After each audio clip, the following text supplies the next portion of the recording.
Kenalin, Apip namanya. Hai. Seorang pemuda yang kehidupannya biasa aja. Tapi sebentar lagi akan berubah jadi luar biasa berkat pembiayaan Viv Group yang oke punya. Hari ini motor impian Apip dari Viv Astra datang juga. Motornya Apip tuh. Cie Apip, kece nih, sofa sama TV baru kiriman Spektranya.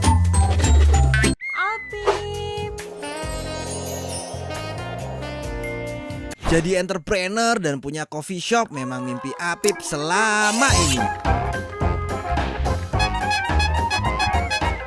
Selamat Apip, makasih Danastra. Ini yang keren dari Apip, bisa berangkatin kedua orang tuanya untuk umroh pakai Amitra.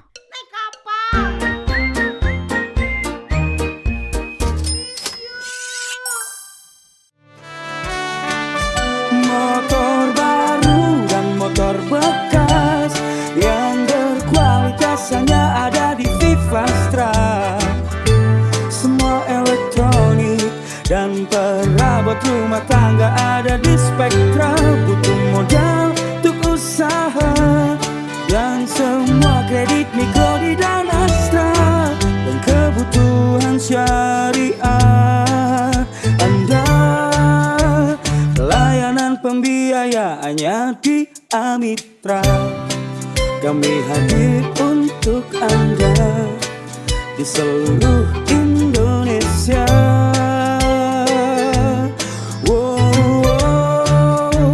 Viv Group solusinya. Viv Group, better life, better future.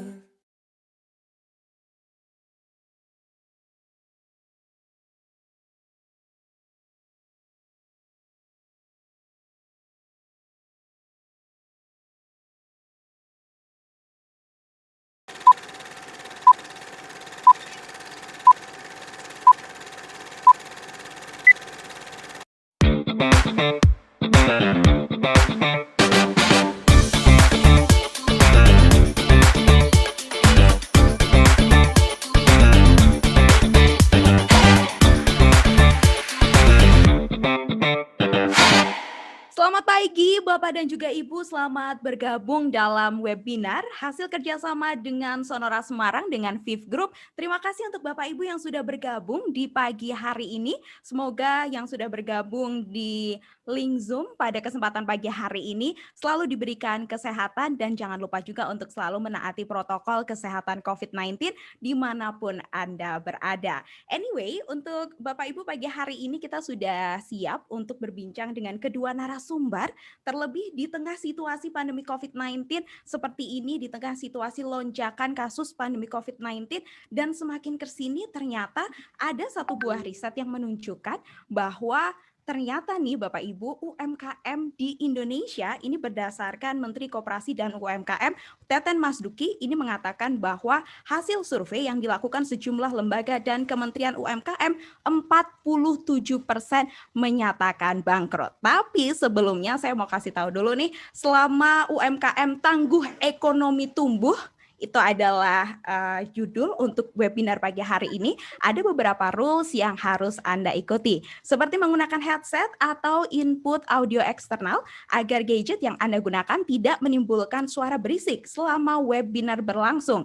Dan juga peserta diwajibkan untuk menonaktifkan atau mute audio selama sesi pemaparan. Serta peserta wajib hadir 30 menit sebelum webinar dimulai untuk dilakukan validasi oleh tim panitia sebelum dipersilahkan bergabung ke webinar. Dan jangan lupa untuk menggunakan username Zoom yang sesuai dengan nama lengkap Anda. Sesi tanya jawab akan dibuka dengan menggunakan fitur chat melalui aplikasi Zoom dengan format nama, _email, _domisili, _isi pertanyaan Anda. Dan di pagi hari ini saya juga mau sampaikan ada beberapa promo yang ini worth it banget ketika Bapak Ibu mengikuti acara webinar UMKM UMKM Tangguh Ekonomi Tumbuh. Nah, ini promonya betul-betul menarik dari Viv Group. Ada Viv Astra, ini potongan angsuran hingga 2 jutaan untuk motor Honda Beat CBS, Genio CBS, dan juga Vario 125 CBS. Selain itu ada juga dari Spectra DP 0%. Wow, kapan lagi tuh DP-nya 0%? Potongan angsuran sampai dengan 500.000 per tahunnya. Selain itu, dari Danastra ada juga cashback Astra Pay senilai Rp25.000, free diskon backlog, asuransi jiwa selama 1 tahun, cashback customer maksimal 500.000 untuk 40 konsumen pertama, plafon sampai dengan 80%, diskon 1 kali angsuran, dan dari Amitra ini ada juga cukup membayar admin 750.000, potongan angsuran 1,8 juta, dan juga free souvenir. Nah, di mana Bapak Ibu bisa memfollow up terkait dengan semua diskon dari Viv Group, ada Viv Astra, Spectra, Danastra, dan juga Amitra. Silahkan bisa langsung menghubungi Olive di nomor 0857 4023 4566.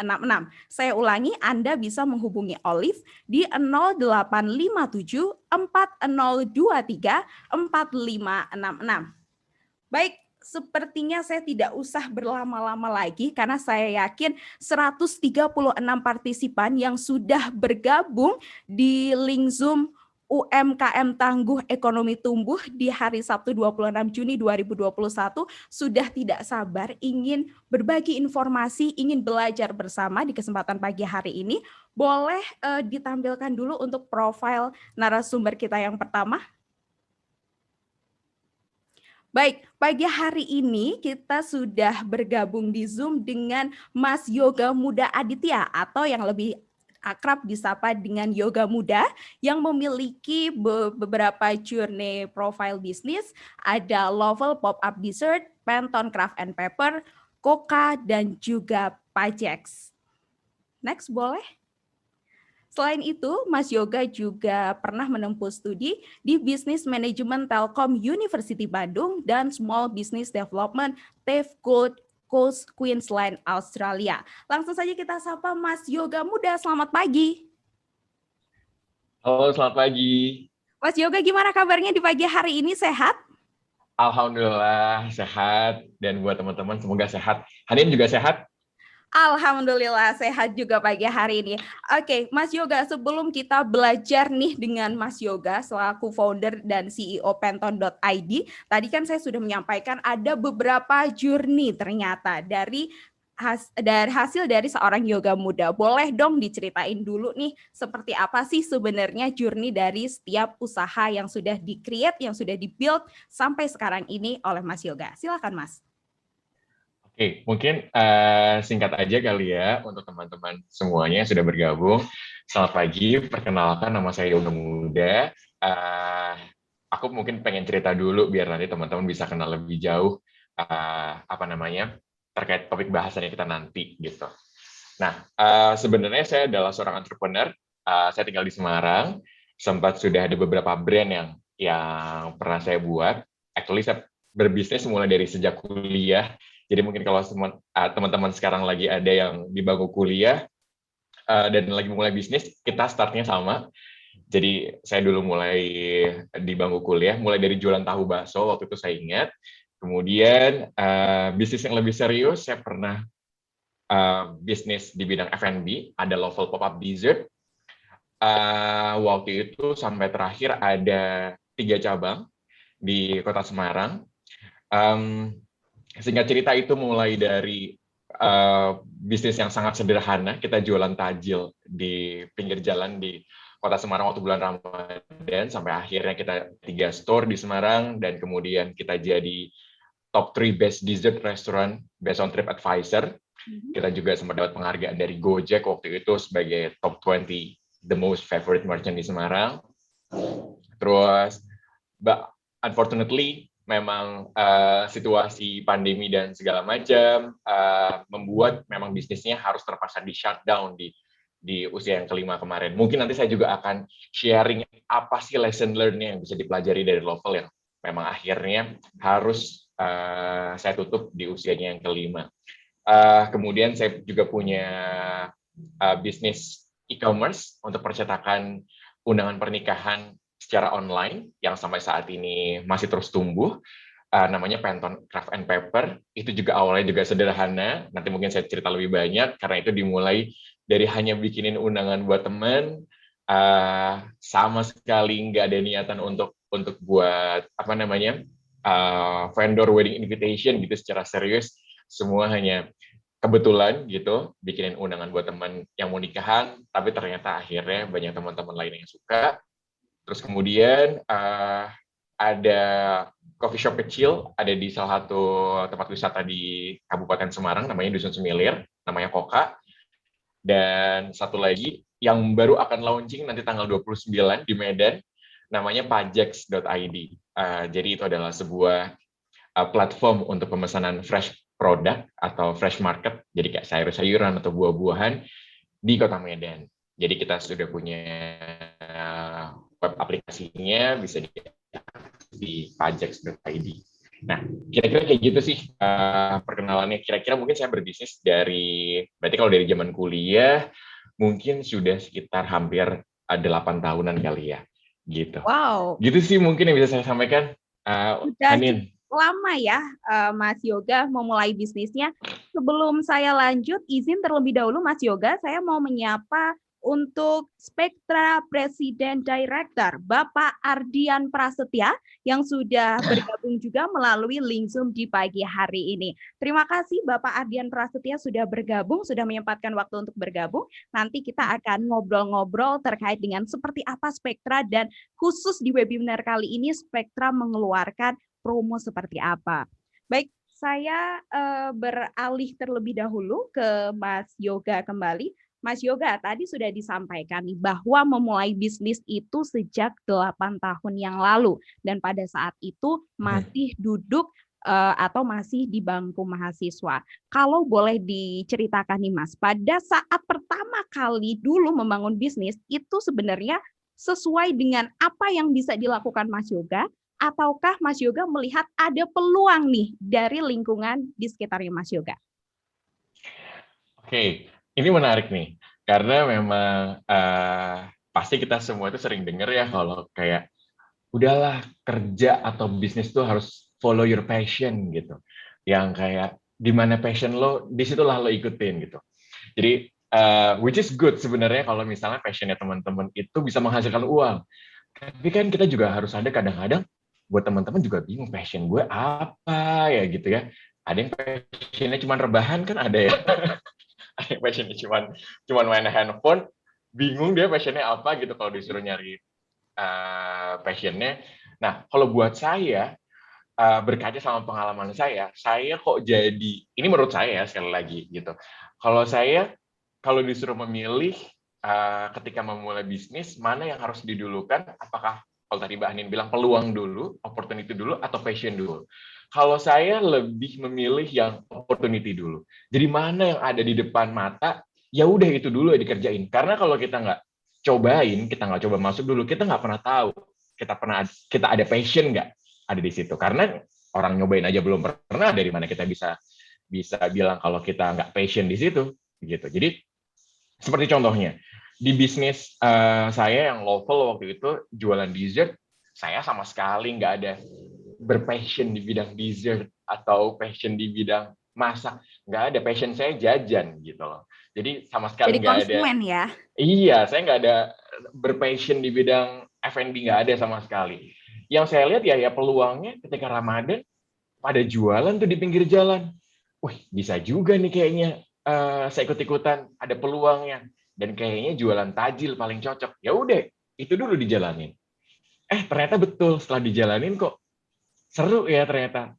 Coba kalau waktu itu saya hanya berpatokan, aduh, saya nggak ada passion di situ, mungkin saya nggak akan lakuin. Sama kayak ngomongin Pantone misalnya. Saya sama sekali nggak ada passion di bidang percetakan, apa segala macam. Itu industri yang totally baru untuk saya. Cuman karena memang opportunity-nya ada, kalau tadi saya cerita sempat sedikit bahwa saya itu ada teman minta dibantuin desain gitu, dia nyetak sendiri. Yoga bantuin desain undangan nikahan gue dong, ntar gue catat sendiri deh. Ya udah, saya bantuin, tapi saya kasih nomor handphone saya di belakang undangan yang saya sudah kasih brand tuh, namanya Pantone. Karena iseng aja biar kece gitu ya, seolah-olah bagus gitu. Terus, ternyata teman-teman dia banyak yang suka. Itu kan opportunity duluan. Akhirnya saya masuk, saya coba dalami, ternyata akhirnya menyenangkan. Jadi kalau saya lebih memilih opportunity dulu, yang di depan mata, apa yang ada di depan kita bisa dijalani dulu, karena itu mungkin kita akan menemukan passion kita yang baru, yang mungkin kita belum sadari sebelum. Baik, Gitu. berarti sebetulnya ini hampir sama dengan kalau orang itu suka bilang kita harus bisa keluar dari zona nyaman. Karena kalau kita tidak keluar dari zona nyaman, kita tidak pernah tahu ada opportunity apa di luar sana. Berarti kalimat seperti itu setuju berarti ya, Mas Yoga? Benar, exactly. Karena memang kalau kita terlalu mengkotak-kotakan, aduh, aku hobi masak. Ya udah deh, kalau aku bisnis, cuman yang mau masak-masak aja. Ada opportunity lain, misalnya diajakin temannya jualan. Ada misalnya sahabatnya dia itu punya bisnis sepatu gitu ya, tapi dia kekurangan orang, kekurangan tim. Tapi hanya gara-gara dia, aduh sepatu ya, kok nggak passion ya, kok aku pengennya bikin dimsum aja ya. Tapi juga sama, dimsumnya juga nggak dimulai-mulai gitu. Iya kan? Ngapain? Di satu sisi ada peluang yang timnya sudah jalan segala macam, cuman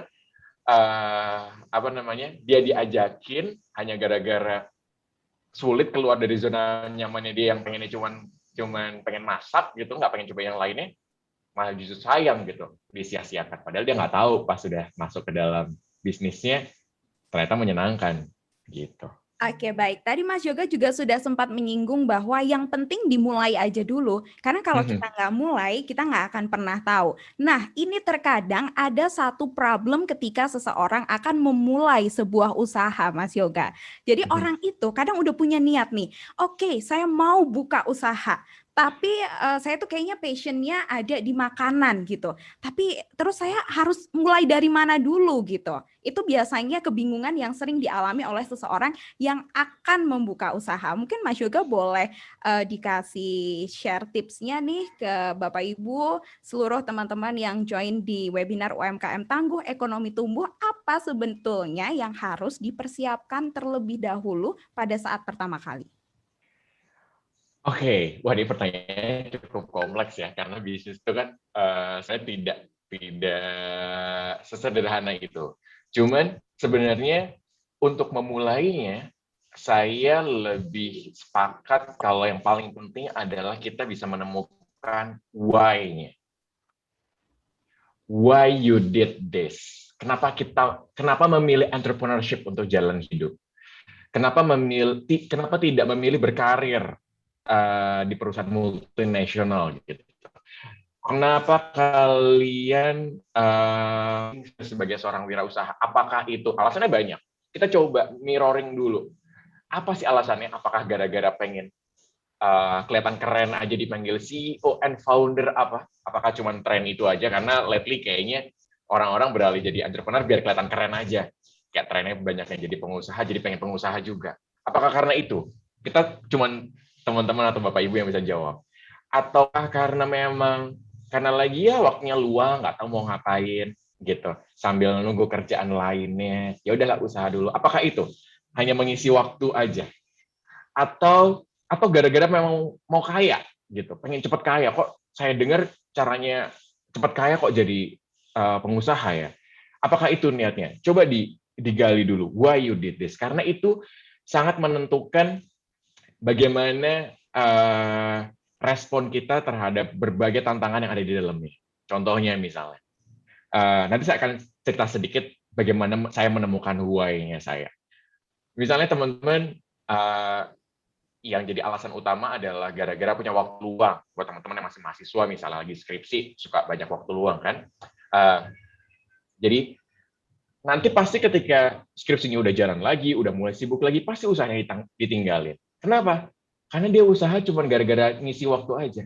Jadi usahanya nggak akan jalan. Sama ketika orang mindset-nya di awal, pokoknya gimana caranya cepat kaya kayaknya. Di YouTube kok ngelihat, wah usia muda, omsetnya miliaran. yang dipikirin cuman itu aja, pasti ketika nanti ada di titik yang diuji gitu ya, usahanya rugi dulu segala macam, dia akan sadar, ih, kok ternyata nggak cepat bikin kaya, dia akan gampang out gitu. Karena why-nya dia itu bukan hanya sederhana masalah uang itu tadi gitu. Saya ada cerita di mana ini cerita masa kecil saya ya, ketika kebetulan saya juga orang tua saya juga pengusaha. Orang tua saya pernah bilang, Mas Yoga kalau mau jadi kaya mah nggak usah jadi pengusaha. Kalau cuma mau kaya loh ya katanya. Jadi karyawan juga banyak yang kaya. Let's say jadi direktur perusahaan multinasional lah, apalah segala macam, Unilever atau apa, direkturnya lebih banyak yang duitnya lebih banyak daripada pengusaha-pengusaha rata-rata gitu. Nggak perlu harus jadi pengusaha kalau cuma buat jadi kaya. Cuman kalau kata orang tua saya, kalau jadi pengusaha, jadi karyawan misalnya, jadi itu mungkin yang kaya cuma Mas Yoga aja gitu. Paling yang bisa ngebantuin orang-orang lainnya mungkin dengan 100.000, 200.000 ngasih saudaranya gitu ketika lebaran. Tapi dengan becoming entrepreneur, ini kalau kata orang tua saya, bisa akhirnya ngebantuin saudara-saudara lainnya yang tidak seberuntung kita untuk kerja bareng, jadi lebih produktif dibantuinnya. Jadi enak kan kalau sejahtera bersama gitu, nggak cuman Mas Yoga aja yang sejahtera, tapi juga bisa bantuin saudara-saudara lainnya untuk dibantuin lebih sejahtera dengan cara lebih produktif, dengan diikutkan kita bangun. Nah itu yang menginspirasi saya, yang kayak, oh this is my why gitu. Akhirnya kita tuh punya kenapa lagi yang lebih besar, dan menurut saya itu kita semua harus menemukan why-nya itu apa, itu yang paling dasar dan harus ditemukan. Menurut saya sih itu sih, Mbak Hanin. Baik, berarti harus tahu dulu nih kenapa akan membuat satu bisnis gitu ya. Nah, kalau sudah ditemukan kenapanya, biasanya yang menjadi problem kedua adalah saya mau jualan apa? Jualan barang kah? Atau jualan jasa kah? Karena di lingkungan saya itu saya lihat jualan barang A ini lagi trending banget nih. Tapi setelah saya pikir-pikir, passion saya itu ada di misalnya event organizer atau wedding organizer, atau mungkin penyedia jasa yang lainnya. Jadinya saya bingung, saya harus jualan yang seperti apa. Nah, kalau ada problem seperti itu, seperti apa sih sebenarnya solusinya, Mas? Harus memilih yang mana nih antara produk atau jasa yang dijual? Oke. Saya mungkin cerita yang dasarnya dari pengalaman saya membangun Lovell yang sudah 5 tahun dan akhirnya harus terpaksa ditutup dengan berbagai hal. Yang jadi pelajaran paling penting adalah kita nggak boleh terlalu product oriented. Produk ini dalam arti produk atau jasa ya. Terlalu product oriented. Jadi di awal tuh saya mau bikin produk A, baru dicari kira-kira siapa yang mau beli produk A ini ya, atau produk saya ini ya, dicari-cari itu marketnya siapa. Jadi itu fokusnya ke produknya dulu. Saya mau bikin produk A karena saya bisanya bikin produk A, lalu saya cari deh nanti marketnya yang cocok untuk produk A ini siapa. Waktu itu saya seperti itu. Dan kebanyakan beberapa pebisnis pemula seperti itu. Produknya ada dulu baru dicari marketnya siapa. Nah, akhirnya saya belajar di bisnis saya selanjutnya dan surprisingly it works really good. Kita coba balik mindset-nya.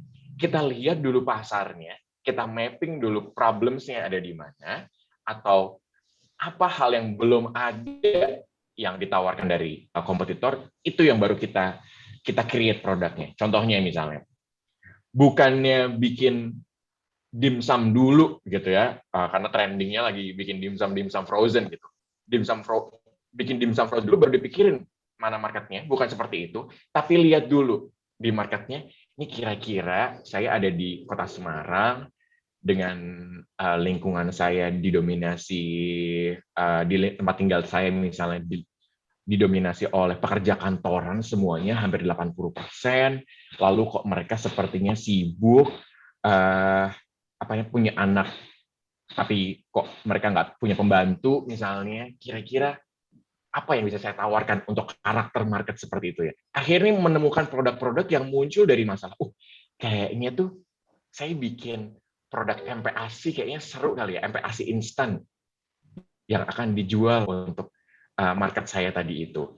Jadi karena akan membantu bapak ibunya yang sibuk kerja, anak-anak balitanya tadi atau bayinya bisa dikasih MPASI instan yang homemade yang apa namanya cukup membantu mereka. Nah, dengan mindset yang berbeda tadi, yang produknya dulu dicari-cari, pasti akan dekat dengan marketnya. Tapi berbeda kalau munculnya adalah dari kita menganalisa pasarnya dulu, baru akhirnya produk atau jasanya itu tuh terserah dari apa memang solusi yang kita bisa tawarkan gitu. Nggak usah bingung. Terus nanti kalau misalnya MPASI gimana dong Mas Yoga? Saya bisanya cuma bikin dimsum.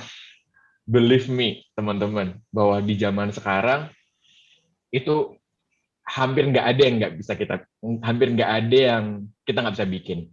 Di YouTube, akses internetnya, semuanya banyak bahan-bahan yang kita bisa kolaborasi. Kita bisa kolaborasi dengan orang-orang yang sudah ada, tapi kita kembangkan lebih jauh lagi. Nggak perlu harus khawatir kita nggak bisa bikin.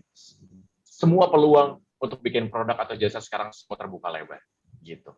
Baik, Saya. berarti harusnya yang pertama kali dilakukan adalah dicari dulu nih sebenarnya produk tersebut target marketnya siapa, segmentasinya siapa, terus mungkin Betul. bisa di breakdown secara lebih details juga kali ya Mas ya, terkait dengan segmentasi mungkin lebih ke perempuan atau laki-laki dengan usia berapa sampai dengan berapa, mungkin seperti itu kali ya. Jadi supaya lebih ketika nanti sudah ada produk dan atau mungkin jasa yang ditawarkan lebih baik gitu karena udah ngerti Lebih nih mudah. mau dijual ke Betul. siapa gitu ya. Nah, kalau terkait dengan diferensiasi produk atau jasa, apakah ini juga kalau tadi kita di awal sudah berbicara seputar membangun sebuah bisnis gitu ya atau membangun sebuah UMKM. Sekarang kita beralih dulu untuk mempertahankan si bisnis ini yang sudah dibuat gitu ya. Apakah diferensiasi produk ini juga termasuk salah satu hal yang harus dipegang supaya bisa tetap tangguh di tengah persaingan bisnis? Oke. Diferensiasi ini menurut saya adalah hal yang wajib, bukan lagi pilihan. Karena bayangkan, kita tuh sekarang ada di fase di mana pasar sangat kompetitif sekali.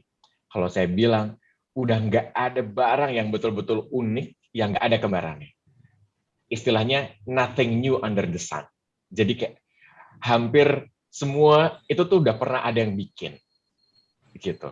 Jadi bayangkan ketika misalnya produk yang kita bikin itu tuh cuman just sama yang lainnya, itu tuh ibaratnya kalau kayak kita lagi jalan-jalan gitu ya, bayangkan Bapak Ibu lagi jalan-jalan melewati sebuah perkebunan sapi gitu, yang sapinya banyak banget,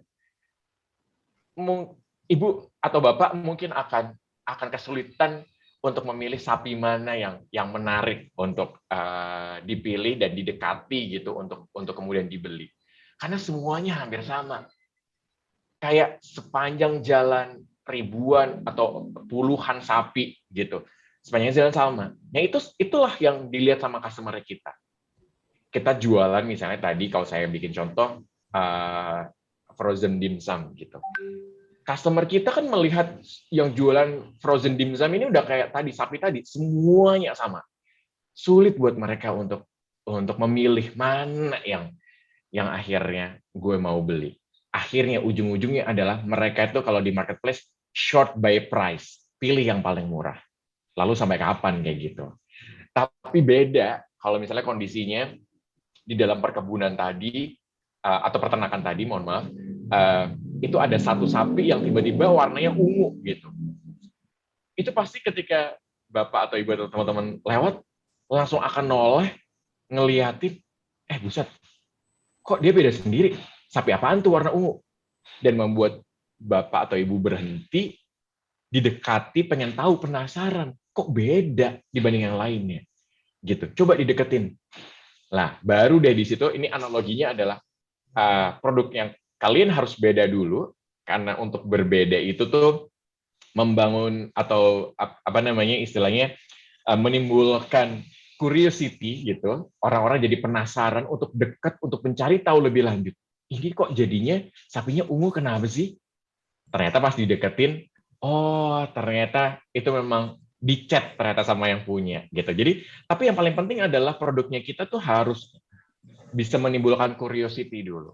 Lah kalau orang-orang aja nggak tertarik untuk ngedeketin atau ngelihat produknya kalian, atau ibaratnya orang-orang aja nggak tertarik untuk ngepoin Instagram produknya kalian, nanya ke customer service-nya aja nggak tertarik, mau gimana mau beli gitu. Dan untuk membuat mereka tertarik atau nanya-nanya, itu produknya teman-teman harus berbeda dulu.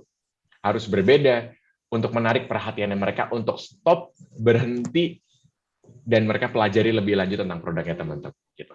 Tanpa ada itu, believe me, di era kompetisi yang kita sekarang udah kompetisinya bukan lagi lokal ya, kayak Semarang, saingannya Semarang aja gitu. Udah nggak kayak gitu lagi.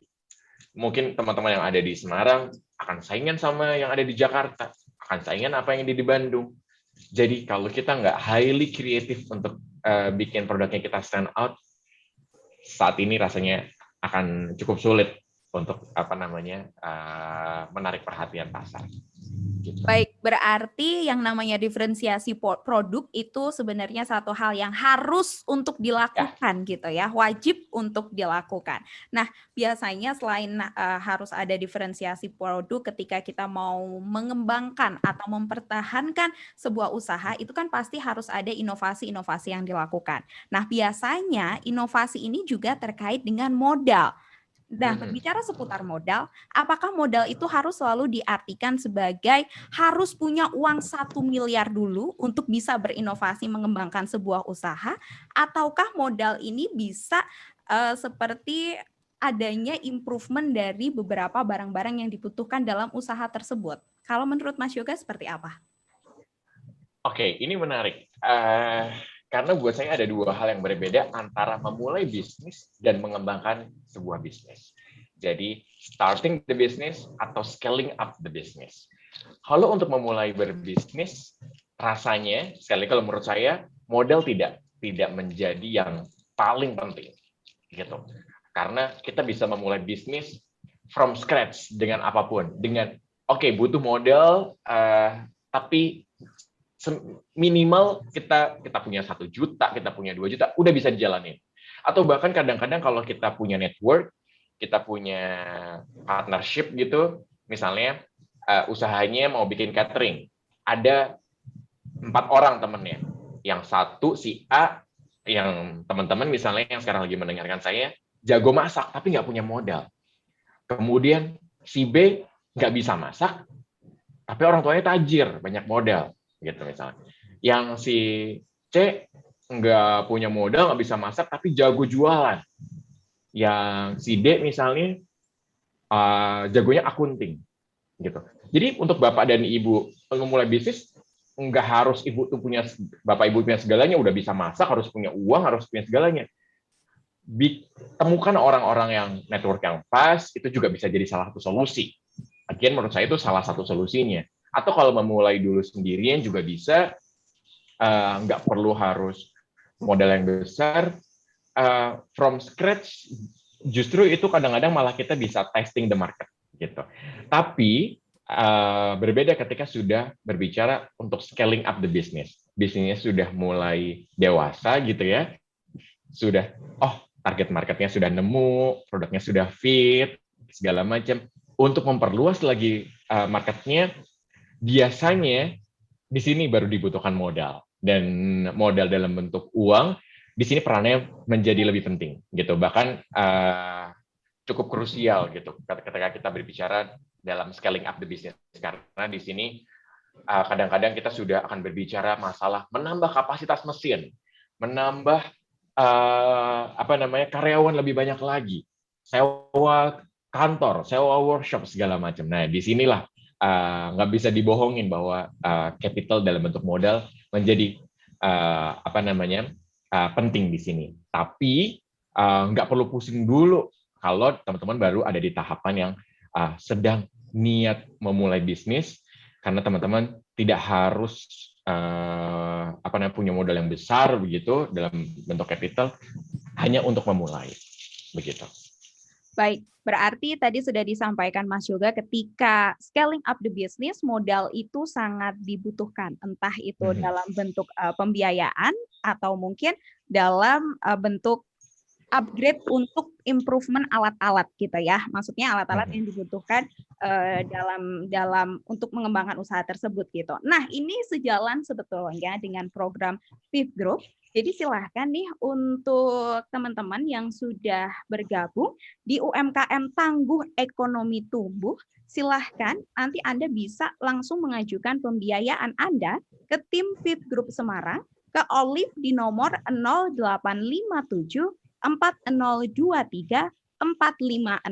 Karena spesial untuk Anda peserta webinar UMKM Tangguh Ekonomi Tumbuh, ini ada beberapa promo yang bisa untuk Anda dapatkan. Jadi silahkan untuk Anda bisa langsung mengajukan pembiayaan ke tim Fifth Group Semarang dengan Olive di nomor 0857 4023 4566. Better Life, Better Future, Fifth Astra, Danastra, Spektra, Amitra, pembiayaan leasing Astra. Kita balik lagi berbincang dengan Mas Yoga. Tadi kita sudah berbicara seputar modal ya Mas ya. Nah memang modal ini terkadang menjadi satu kebingungan ketika orang-orang ini akan memulai sebuah usaha atau mengembangkan sebuah usaha. Tadi Mas Yoga juga sudah sempat menyinggung bahwa modal sumber daya manusia itu ternyata juga penting. Nah ini seberapa pengaruh sih sumber daya manusia terhadap kemajuan sebuah bisnis? Oke, pertanyaan ini sebenarnya seru-seru ya untuk dibahas lebih lanjut sebenarnya. Ada satu fakta sebenarnya, info menarik. Ini saya dapetin waktu saya kuliah di Australia, itu dosen saya punya datanya, punya data tentang Indonesia, bahwa mereka bilang bahwa sekitar 94% UMKM di Indonesia itu gagal buat naik kelas. Jadi 94% tuh mereka gagal buat naik kelas gara-gara mereka one man show. Jadi semua dilakuin sendirian. Jadi bukannya bisnisnya gagal dan tutup ya, tapi gagal buat naik kelas untuk menjadi lebih besar lagi gara-gara mereka ngelakuinnya sendirian. Gitu, 94%. Nah, karena kebanyakan dari kita masih punya banyak mindset bahwa kalau bisa sendiri ngapain harus bareng-bareng sih? Rame, pusing, nanti mikirin bagi-bagi duitnya gimana. Nah, betul. Gitu. Itu ya kan? Kadang yang menjadi pemikiran gitu. Lebih baik saya lakuin sendiri. Karena untungnya nanti untuk saya sendiri. Tapi kalau saya punya anak buah, saya harus bagi dengan anak buah saya. Belum lagi saya juga harus memikirkan kesejahteraan anak buah saya, gitu kan? Nah, itu juga sedikit banyak yang pertama harus balik lagi ke why-nya. Apakah why-nya itu membuat saya pokoknya gimana sekaya-kayanya saya, kemudian pemiliknya 100% saya, atau apa? Atau kalian sebenarnya why-nya pengen punya produk yang besar, yang kemudian bisa menjadi solusi dari banyak masalah, nggak lagi berpikir mau pemiliknya siapa, di dalamnya siapa, segala macam, nggak peduli, tapi yang penting produknya besar. Itu udah dua why yang berbeda. Tapi yang mau saya sampaikan adalah kita harus menyadari bahwa kita tuh bukan Superman yang semuanya bisa. Kita jangan sombong bahwa kita bisa bikin sepatu bagus, kita juga harus bisa marketing yang bagus, kita juga harus bisa harus bisa jadi akuntan yang bagus, kita juga harus jago dalam hal managing people gitu. Coba bayangkan, itu semua yang harus dilakukan sama seorang diri. Di saat kompetitor kita, mereka punya tim, orang marketingnya jagoan sendiri, spesialis, orang finance-nya sendiri, kemudian tim desainnya sendiri. Bayangkan, kalau kalian yang semuanya dikerjain sendiri harus head to head sama produk kompetitor yang mereka punya tim yang solid kayak gitu, sudah kebayang dong bagaimana produk mana yang akan menang gitu. Jadi di sini pentingnya sebuah tim dan menyadari bahwa kita tuh nggak bisa ngelakuin semuanya sendirian. coba ditemukan mana yang strength-nya Bapak dan Ibu atau teman-teman, mana yang jadi kekuatannya, fokus sama kekuatannya, kemudian let someone else itu fulfill atau mengisi mana yang masih jadi weaknesses-nya. Misalnya tadi kalau saya contohkan waktu bikin catering tadi, yang si A, si B, si C, si D, itu kan karena kita tahu weaknesses-nya masing-masing di mana. Si A bisa masak tapi nggak punya modal. Si B punya modal tapi nggak bisa masak, nggak bisa ngapa-ngapain. Yang si C-nya bisa jualan tapi nggak ada produk yang bisa dijual. Coba bayangkan, kalau mereka berjalan sendiri-sendiri, nggak akan jadi-jadi. Coba mereka gabung jadi satu. Ada orang yang jago jualannya, ada orang yang jago masaknya, ada yang punya modalnya, gitu. Kalau mereka bersatu jadi satu, pasti akan fokus. Bapak dan Ibu bisa fokus sama development menunya, fokus masaknya, nggak perlu mikirin gimana marketingnya. Karena apa? Karena udah trust sama tim yang lainnya yang jago marketing. Berbicara masalah tadi kayak Mbak Hanin bilang, aduh nanti dibagi-bagi. Coba bayangkan. Misalnya dikerjain sendiri, bisnisnya omsetnya 1 bulan 1 juta. Dibuat Bapak Ibu semua ya 1 juta 100%. Tapi ketika akhirnya banyak tim yang bergabung, bisnisnya jauh lebih kuat, omset misalnya ada 4 orang itu di dalamnya akhirnya, tapi omset per bulannya jadi 40 juta gitu. Dibagi 4 misalnya sama rata. Ya memang dibagi-bagi sih, tapi kan dibagi-baginya dari 40 juta. Jadi masing-masingnya dapat 10 juta. Gitu. Jadi ini bukan masalah dibagi berapanya gitu, tapi ketika akhirnya timnya makin bagus, bisnisnya makin besar, mau dibagi-bagi berapa banyak pun karena yang dibagi kuenya jadi lebih besar, kan nggak jadi masalah. Jadi tumbuh gitu kan. Itu yang mindset yang harus dirubah. Gitu sih Mbak Hanin kalau menurut Betul saya. sekali. Jadi memang masih terkadang banyak yang bermindset bahwa yang penting dapatnya banyak dulu gitu. Karena ini usaha saya masih mau tumbuh nih, tapi tidak memikirkan terkait yang tadi sudah disampaikan sama Mas Yoga. Nah, kalau berbicara seputar expert di bidangnya nih, tadi kan Mas Yoga sempat bilang bahwa kalau misalnya punya teman yang bisa masak gitu ya, itu bisa membantu untuk bisnis tersebut gitu, entah itu mengembangkan satu bisnis atau mungkin membuat satu bisnis. Nah, apakah sumber daya manusia ini harus selalu expert di bidangnya atau lebih baik yang mau untuk terus belajar? Kalau menurut Mas Yoga seperti apa? Oke. Menurut saya yang penting kalau di sini adalah punya value atau goals yang sama, gitu, punya objektif atau goals yang sama, dan punya values yang sama. Karena kalau masalah expertise, semuanya bisa melewati jam terbang, gitu. Tapi willingness atau kemauan untuk terus belajar di dalam bidang yang sudah jadi tanggung jawabnya dia, misalnya Mbak Hanis sama saya sekarang mau bikin bisnis, saya bisa bikin produk makanan bayi misalnya, tapi saya nggak bisa jualan. Mbak Hanin karena background-nya mungkin broadcasting bisa jago jualan gitu, tapi mungkin Mbak Hanin menyadari saya tuh nggak expert banget Mas gitu. Nggak apa-apa, tapi yang saya butuhkan adalah di tim saya adalah willingness untuk belajar dan terus belajar di bagian yang sudah diberikan sama dia. Saya akan bilang dengan Mbak Hanin sebagai tim saya, kamu sudah dipercaya sebagai marketing dan fungsinya adalah terus belajar di bidang yang sudah diberikan tanggung jawab sama kamu, dan itulah bagaimana sebuah timnya harus bisa menanggapi dengan oke, saya konsisten, akan saya tanggung jawab, dan kemudian saya akan harus terus punya semangat untuk belajar di bidang yang sudah diberikan tanggung jawab ke saya. Kalau masalah expertise nanti pas sambil jalan akan ada semakin bagus gitu ya. Karena kalau di awal harus fokus sama yang expert dulu di mana-mana, jangan salah. Kalau timnya kalian berlima semua expert semua, tapi sebenarnya values-nya nggak sama, misalnya satunya memang jago banget marketing, tapi kalian tuh punya perbedaan nilai-nilai. Satunya tuh pengennya perusahaannya besar, karena semakin besar ini itu bisa ngebantuin banyak orang untuk banyak lowongan pekerjaan yang diberikan. Tapi satu timnya kalian memang pinter sih, tapi mereka punya pemikiran lain ya, value-nya udah beda gitu. Value-nya misalnya satunya pengennya besar, tapi gimana caranya nanti bisnisnya itu bisa diturunin sama keluarga mereka gitu. Nggak penting buka pekerjaan sama orang lain, tapi pokoknya gimana diturunin ke anak-anaknya, gitu misalnya. Jadi kan misalnya contohnya sederhananya gitu ya, pokoknya udah punya beda pandangan atau nilai-nilai. Itu yang mungkin harus dihindari. Nah,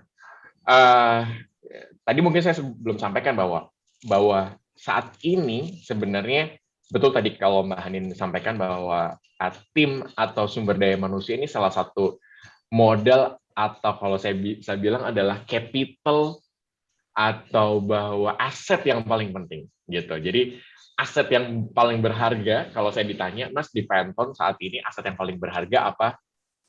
Bukan websitenya, bukan promo-promonya, tapi adalah orang-orang yang di dalamnya. Karena Pantone nggak akan sampai di sini, bisnisnya nggak akan sebesar sampai sekarang, nggak akan seinovatif itu, nggak akan se-excellence itu servisnya tanpa orang-orang di dalamnya. Karena yang bisa berpikir kreatif dan menghasilkan produk-produk yang bagus itu adalah orang-orangnya. Jadi aset terbesarnya adalah orang-orangnya, gitu. Jadi kita harus bisa juga di sini punya kemampuan. Jadi buat teman-teman setelah memulai bisnis juga harus akhirnya untuk scaling up the business juga harus punya leadership atau bagaimana managing people yang baik. Karena mengelola aset terbesarnya kalian ini juga butuh skill yang tidak bisa dipandang sebelah mata. Begitu sih Mbak Hanin. Baik, Mas Yoga, sebelum kita lanjut lagi untuk berbincang, ternyata sudah ada beberapa pertanyaan yang masuk di chat box dari peserta yang gabung di UMKM Tangguh Ekonomi Tumbuh. Saya sapa dulu. Halo, selamat pagi untuk Mas Galih. Bagaimana melihat potensi usaha apa yang bisa bertahan di masa sekarang ini? Terima kasih. Ini ada 3 pertanyaan, mungkin saya bacakan satu-satu ya, Mas Yoga, dan bisa langsung dijawab. Boleh. Silahkan Mas, boleh langsung dijawab. Oke, yang bagaimana untuk melihat potensi di masa-masa ini. Disclaimer dulu sebenarnya Mas, bahwa memang saat ini semua mungkin hampir sebagian usaha memang sedang mengalami kontraksi gitu ya. Bukan waktu yang apa namanya tepat begitu untuk membicarakan mana potensi yang halo ya tadi sampai putus. Jadi apa namanya saat ini sedang serba sulit begitu karena kita di tengah pandemi, tapi tidak berarti tidak ada potensi gitu. Nah, kalau perspektif saya dengan jawaban yang sederhana, mungkin di tengah pasar yang sedang sekarang, di saat masyarakat itu menurunkan konsumsinya,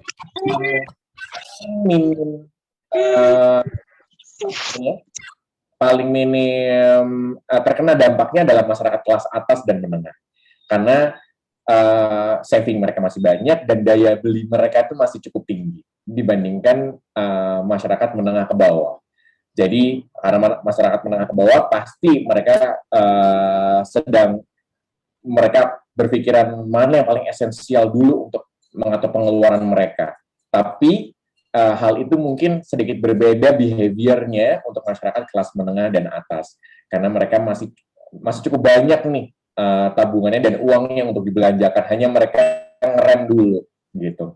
Nah, jadi mungkin yang pertama dicari dulu dari marketnya, sasarannya adalah masyarakat kelas menengah dan menengah atas yang jadi sasaran segmen marketnya. Setelah itu baru dicari kira-kira di tengah lingkungannya Mas tadi yang bertanya, masyarakat kelas atasnya di situ kira-kira butuh apa gitu. Jadi di situ sekali lagi cara berpikirnya adalah dilihat marketnya dulu, kemudian dari marketnya kira-kira kalau saya nih biasanya saya akan riset dulu behaviornya atau perilakunya seperti apa. Oh, kok masyarakat yang orang-orang kaya di dekat rumah saya itu kok punya kebiasaan A, B, C gitu misalnya. Nah, di situ saya baru akan menganalisa, kayaknya saya jualan ini cocok deh, gitu. Atau kayaknya saya kalau bikin, saya tawarin untuk ngurus tanamannya mereka, misalnya karena mereka nggak punya waktu untuk ngurus tanamannya mereka, misalnya gitu. Atau saya kayaknya bisnis tanaman mungkin. Nah, yang tanaman yang mahal-mahal sekarang itu kan yang bisa beli kan cuma orang kelas menengah atas aja. Di saat pandemi, kenapa tanaman, hobi-hobi nanam-nanam ini malah jadi merebak? Kan yang bisa beli itu kan kelas menengah atas. Nah itu salah satu hal-hal yang bisa jadi ideas karena kita mampu melihat dari potensi pasar yang mana dulu, begitu ya. Dan dalam hal ini potensi kelas menengah atas itu lebih potensial. Baru dicari nanti kira-kira produk atau service apa yang kita bisa tawarkan. Tergantung di mana lingkungan Mas sekarang tinggal. Begitu sih kurang lebih jawabannya. Baik, berarti kesimpulannya adalah market first gitu ya Mas ya. Baru nanti bisa akan terlihat potensi usaha apa yang ada di lingkungan sekitar. Seperti itu. Nah, berikutnya sudah ada yang bergabung lagi. Hai, selamat pagi untuk Ricky. Tahap memulai bisnis, struktur organisasi awal tim yang diperlukan apa saja di kondisi digital seperti saat ini? Silakan Mas Yoga. Oke. Sebenarnya kalau strukturnya depends ya sama bisnisnya apa, karena dan channelnya seperti apa, channel distribusinya, karena semuanya akan tergantung dan berbeda satu sama yang lainnya. Tapi kalau boleh digeneralisir, mungkin yang paling penting adalah yang expert di bidang digital marketing. Karena saat ini kita sudah dalam era digitalisasi, rasanya sayang sekali kalau kita tidak memanfaatkan platform digital yang sudah ada sekarang. Walaupun mungkin melihat, aduh offline-nya saja sudah menjanjikan, gitu misalnya. Tapi jangan salah bahwa adanya digitalisasi ini kita juga harus bisa mampu untuk ngedapetin benefitnya. Contohnya misalnya, kalau dengan kasus ini Penton biasanya di Semarang. Coba kalau saya cuman strateginya ya udahlah bikin galeri aja di Semarang gitu untuk undangannya. Saya kan jadinya hanya terbatas melayani pelanggan dari Kota Semarang. Tapi karena dari sejak awal kami bertekad untuk menjadi platformnya adalah vendor wedding invitation cetak tapi secara online, akhirnya kami bisa melayani pelanggan jauh lebih luas seluruh Indonesia. Justru malahan Semarang menjadi salah satu market yang apa namanya boleh dibilang tuh dengan persentase yang cukup kecil begitu, malah justru lebih banyak tuh dari kota-kota lain bahkan di luar Pulau Jawa gitu. Nah sama itu tadi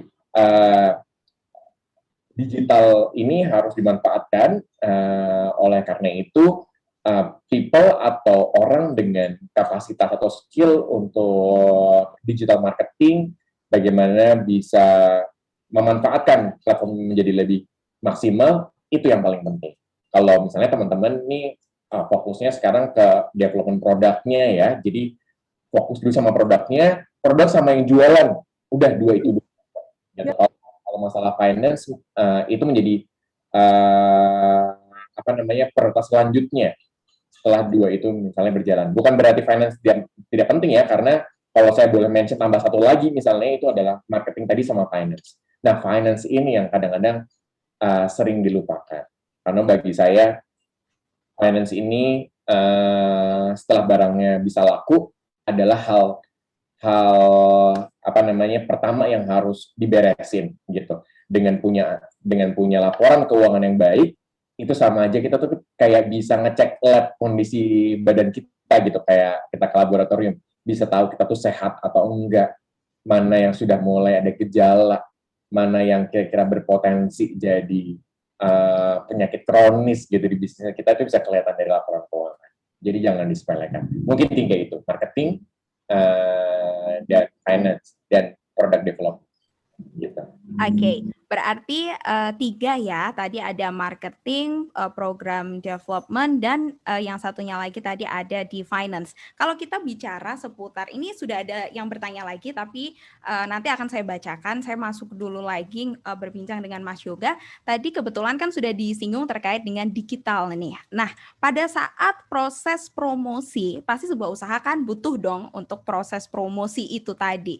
Nah, sekarang ini kan memang eranya sudah digital ya. Sebenarnya seberapa pengaruh sih promosi dengan memanfaatkan media sosial di tengah pandemi seperti ini? Silakan Mas Yoga. Oke, apalagi di era pandemi ya, udah di era digital aja nih tuh udah kita memang rasanya sayang sekali kalau misalnya bisnis kita tuh tidak memanfaatkan apa namanya segala kemudahan yang sudah diberikan sama platform digital ini. Saya nanti akan sebutkan beberapa yang mungkin buat yang teman-teman belum pernah dengar gitu ya, terkait dengan kemudahan-kemudahan yang kita bisa lakukan dengan platform digital. Apalagi dengan pandemi, kita juga mungkin akan terbatas untuk mendatangkan customer secara offline gitu ya, karena mobilitasnya juga dibatasi. Hanya platform digital lah yang most likely tidak banyak terkena dampaknya. Jadi contohnya misalnya, kalau misalnya promosinya hanya pakai flyer, nyetak gitu, atau pakai baliho, ngeluarin 10 juta, bisa nggak diukur seberapa efektif 10 juta yang kita keluarkan terhadap sales yang kita dapetin? Pasti kita akan kesulitan untuk mengukurnya. Ini tuh kemarin gue udah ngeluarin 10 juta, terus sekarang sales gue tuh 20 juta. Ini tuh 20 jutanya kemarin tuh gara-gara baliho yang gue pasang apa gara-gara memang produk gue enak ya? Bingung kan? Karena nggak bisa ngukur gitu. Tapi berbeda dengan misalnya kita berbicara dengan marketing dalam digital, semuanya ada numbers-nya, ada angkanya. Jadi akan jauh lebih mudah karena semuanya bisa di-measure. Saya tuh ngeluarin budget 10 juta, yang ngelihat iklan saya itu berapa ratus orang, yang beli itu berapa. Tinggal dibagi aja. Misalnya, kok saya setiap ngeluarin 10 juta, setelah saya ngeliat laporan marketing saya, iklan saya, dari 10 juta kok yang beli ada 10 ya. Dari berapa sih? Oh, dari misalnya iklannya 1 juta gitu aja gampang ya. 1 juta yang beli kok 10 ya. Oh, berarti untuk mendapatkan satu orang, saya itu perlu biaya 100.000. Gitu. Oh, berarti gampang kan untuk menghitung biaya harga jualnya, karena kalian harus berarti bisa memasukkan biaya marketingnya adalah 100.000. Karena untuk mendapatkan satu orang, kalian perlu mengeluarkan 100.000. Tapi akan sangat sulit kalau tanpa digital, gitu. Nah, saya tidak sedang membandingkan bahwa kalian semuanya harus move digital semuanya, karena dalam beberapa tipe bisnis, joining antara offline dan online itu justru jadi kombinasi yang paling bagus dan saling mendukung gitu. Jadi nggak serta-merta, oh yaudah offline-nya aku tutup semua ya Mas ya, berarti aku semuanya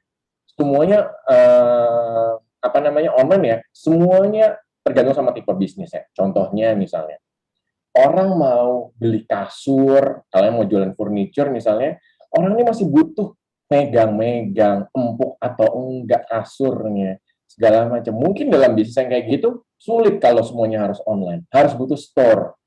Karena pelanggannya harus megang-megang bantalnya, empuk atau enggak. Jadi, jangan ditelan mentah-mentah bahwa semuanya, harus semua pindah ke online semuanya. Karena semuanya, masing-masing tipe bisnis punya yang berbeda. Gitu. Jadi, tapi pada prinsipnya seperti itu. Banyak sekali kemudahan-kemudahan yang kita bisa dapatkan dari mulai marketing, bagaimana kolaborasi dengan tim melalui online, laporan-laporan yang bisa di-tracking secara online, itu sangat memudahkan. Sebagai contoh misalnya, sedikit saya tambahkan bahwa di Penton, kami sekarang dengan ibu-ibu yang ada di workshop, mungkin ada sekitar 17 atau 18 karyawan, hampir semuanya itu working remotely, udah jualannya online, ngerjainnya semua juga online, semuanya. Jadi kayak apa namanya, kita bisa memanfaatkan teknologi digitalnya itu secara mungkin lebih lebih maksimal, dan itu sangat sangat memudahkan sekali. Mungkin seperti itu, Mbak Baik. Hanin. Baik, Mas Yoga, ternyata kita sudah berbincang 60 menit ya, kurang lebih, dan sudah banyak sekali pertanyaan yang masuk. Ini akan saya bacakan, tapi bisa untuk dijawab agak sedikit cepat ya, Mas Yoga. Ini ada Arin di Greenwood, pengen bikin usaha nih Mas, tapi bingung apa yang bisa diminati sama masyarakat dan bisa eksis di tengah pandemi. What should I do? Harus gimana Mbak Arin, Mas Yoga? Boleh dijawab. Riset dulu pasarnya, jangan terburu-buru. Jadi kalau saya boleh bilang singkat, apa kalau Mas Yoga boleh mengulang bisnis yang sebelum-sebelumnya, kalau bisa mengulang waktu, saya akan jawab, saya akan riset lebih lama lagi. Saya akan riset lagi lebih banyak, customer saya tuh butuhnya apa. Customer saya itu tuh butuhnya tuh dikasih servis apa, bukan berorientasi sama saya punya dan bisa jual produk ini, dan customer mana yang kira-kira mau beli produk saya. Jadi jangan terbalik. Jadi itu, riset lebih banyak sama tipikal atau behavior marketnya. Nanti akan nemu produknya. Gitu. Baik, untuk Mbak Arin sudah dijawab ya oleh Mas Yoga. Berikutnya saya mau menyapa Ardan yang ada di Kudus. Which is better ketika memulai bisnis, mengikuti hal yang lagi tren di market atau inovasi di market? Terima kasih. Silakan Mas Yoga. Oke. Inovasi menurut saya menjadi hal yang menjadi saya pilih ketika pilihannya cuma dua itu, tapi jangan melihat bahwa inovasi artinya membuat sesuatu hal yang totally baru. Karena siapa tahu kalau misalnya tidak menemukan kompetitor yang ada, itu bukan karena kalian yang paling pintar, jadi kalian cuma punya idenya, itu bisa saja sebenarnya orang-orang sudah pernah coba dan memulai, tapi gagal karena produknya ternyata tidak fit di market, tapi kalian nggak tahu, gitu. Jadi jangan senang kalau nggak ada kompetitornya. Jadi inovasi itu tidak harus melulu bikin yang baru.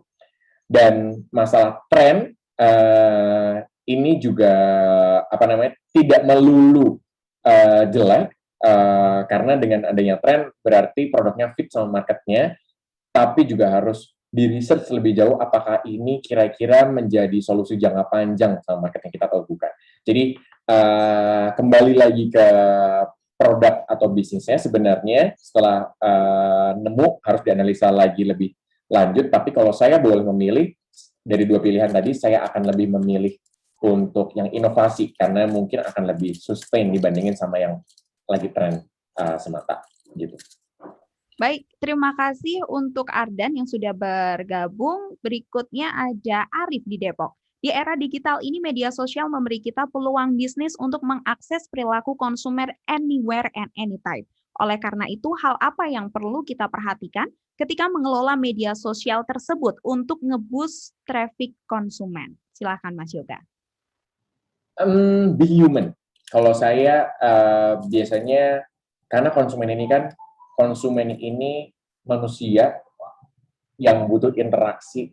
Jadi kalau saya di sosial media, sebisa mungkin tuh bikin interaksi dengan konsumen dan dibuat dekat dan relevan untuk mereka. Sederhananya gini, coba kalau Bapak atau Ibu teman-teman melihat sosial media, pasti most likely yang di-likes adalah postingan yang di dalam hati kita mengkonfirmasi, duh, iya banget lagi ini postingannya, duh, bener lagi, duh, iya, gitu, kayak sama banget lagi sama kondisi aku sekarang, means yang relevan. Jadi buat yang konten-konten yang relevan dan dekat dengan pelanggan. Jangan sok eksklusif jauh gitu-gitu, itu yang dihindari, karena pelanggan kita adalah manusia. Gitu. Itu mungkin tipsnya. Baik. Last question dari Mas Riyadi, seberapa penting branding untuk sebuah produk dan bagaimana branding yang baik untuk sebuah produk? Silakan. Karena kita sedang membuat sebuah bisnis, bukan berdagang. Karena dua hal yang berbeda, kita sedang berdagang atau membuat bisnis. Kalau berdagang ya udahlah, yang barang kemarin gimana caranya kejual sekarang cukup, gitu ya. Tapi kalau berbisnis kita berpikir jangka panjang, kita punya vision lebih jauh, punya target lebih luas. Di sini brand sangat penting. Saya saking concernnya sama brand, itu tuh punya brand guidelines yang tipografinya harus itu, jadi font yang dipakai itu ya harus itu, nggak boleh yang lainnya. Warna yang dipakai juga sudah kita tentuin, misalnya kita sudah ada 4 warna yang dipakai dalam corporate colors-nya kita, ya udah itu biar konsisten. Jadi sebuah brand ini tuh cukup penting, dan ini tuh bisa satu episode lebih panjang lagi, tapi yang saya bilang adalah brand ini sangat penting dalam kita memulai sebuah bisnis. Tidak bisa instan, tapi memang harus dibangun step by step, dan kita akan dapetin memanennya nanti di jangka panjang. Baik Mas Yoga, sebetulnya masih banyak sekali topik yang harusnya kita bahas ya, karena semakin kesini semakin menarik, tapi ternyata waktu sudah menunjukkan kurang lebih 60 menit kita berbincang, dan saya harus segera berpindah ke Bapak Ardian Prasetya sebagai closing. Mungkin boleh dong dibagi case sukses dari seorang yoga muda Aditya, silakan. Oke, selamat siang Mas Yoga, terima kasih Mbak Hanin. Jadi kalau dengar dari Mas Yoga tadi cerita, saya luar biasa dengan kemudaannya, sudah sukses dengan berbagai macam produk dan juga berbagai macam inovasi dalam bisnisnya gitu ya. Kalau kita lihat dalam kondisi saat ini, mungkin hal yang tidak gampang untuk orang mulai berbisnis gitu ya, tetapi ternyata Mas Yoga juga sempat atau kita sukses menemukan entah tadi namanya inovasi atau cara untuk berbisnis dengan kondisi yang mungkin sulit ya, yang kalau kita mungkin secara infrastruktur Indonesia mungkin saat sebelum ini belum siap dengan online, tetapi ternyata dengan perubahan, dengan adanya pandemi ini, perubahan itu menjadi dipercepat, dan juga banyak orang juga yang bisa mampu, dan salah satunya Mas Yoga mampu untuk bisa tampil dengan bisnisnya gitu. Kalau saya lihat seperti itu ya, dan saya juga cukup surprise karena ternyata tadi Mas Yoga juga cerita dengan tadi aja itu bisa sampai bisnis yang tadi inovasinya sampai bertahan 5 tahun gitu ya. Jadi itu nggak gampang ya, dari hal yang simple jadi hal yang istilahnya tadi kita ngomong tidak semua orang itu lihat satu opportunity dari hal-hal yang kecil unik di sekeliling kita gitu ya. Saya lihat itu sebagai satu hal yang sangat luar biasa, karena banyak orang yang menurut saya punya peluang, punya opportunity, tapi mungkin nggak sadar bahwa itu merupakan bagian dari opportunity buat bersangkutan. Di sini kalau saya lihat juga satu hal yang sangat related dengan bisnisnya kita. Jadi kalau kebetulan saya di Viv Group ya, kita punya beberapa produk. Ada Viv Astra, mungkin kalau mungkin orang tahu kalau Viv Astra itu ada nama Astra, itu mungkin masyarakat Semarang atau Jawa Tengah khususnya tahu Astra itu ada motor, ada Honda, ada mobil, ada Toyota, ada Daihatsu gitu ya. Dan saya di FIF ini kita mau Viv Astra itu ada pembiayaan untuk motor, ya pembiayaan motor Honda. Kemudian juga kita punya namanya Spectra. Dan saya menggawangi Spectra. Bisnis ini sama dengan tadi yang Mas Yoga cerita. Bisnis ini dari hal yang simple, yang awalnya banyak orang konsumen kita itu dari kredit motor membutuhkan kredit untuk yang lain-lain seperti perabot rumah tangga. Ada juga terakhir mungkin paling banyak adalah gadget gitu ya. Jadi kita akhirnya melihat ada satu opportunity yang kenapa nggak kita danain kebutuhan orang-orang yang sudah menjadi konsumen kita. Di luar itu kita juga terakhir melihat banyak orang yang tadi seperti Mas Yoga sampaikan pengen berbisnis, tapi tadi kalau Mas Yoga mungkin merangkai dengan teman-teman atau orang-orang yang di sekelilingnya, ada yang punya bakat di finance, ada yang di marketing, kemudian ada di produk ya. Kebetulan mungkin ada juga yang punya modal gitu ya. Kebetulan kalau di Viv Group ini ada produk dan Dana Astra yang kita bisa menyediakan pembiayaan untuk investasi atau pembiayaan modal kerja juga. Jadi itu yang 3 produk yang awal kita offering banyak orang. Dan terakhir kalau kita lihat pembiayaan terakhir kita punya pembiayaan Amitra khususnya untuk orang-orang yang ingin suatu saat bisa naik haji atau umroh ya. Jadi bisa untuk menabung dengan cicilan, istilahnya kita menabung dengan cicilan untuk suatu saat bisa memberangkatkan haji entah orang tuanya, entah gitu ya. Dan juga pembina mitra ini dengan platform Syak kita juga bisa mendanain saat ini untuk menyicil logam mulia juga ya. Jadi ini merupakan bagian dari produk-produk yang VIP Group ini tawarkan, dan siapa tahu buat teman-teman semua yang hadir di sini ada kepikir untuk bisa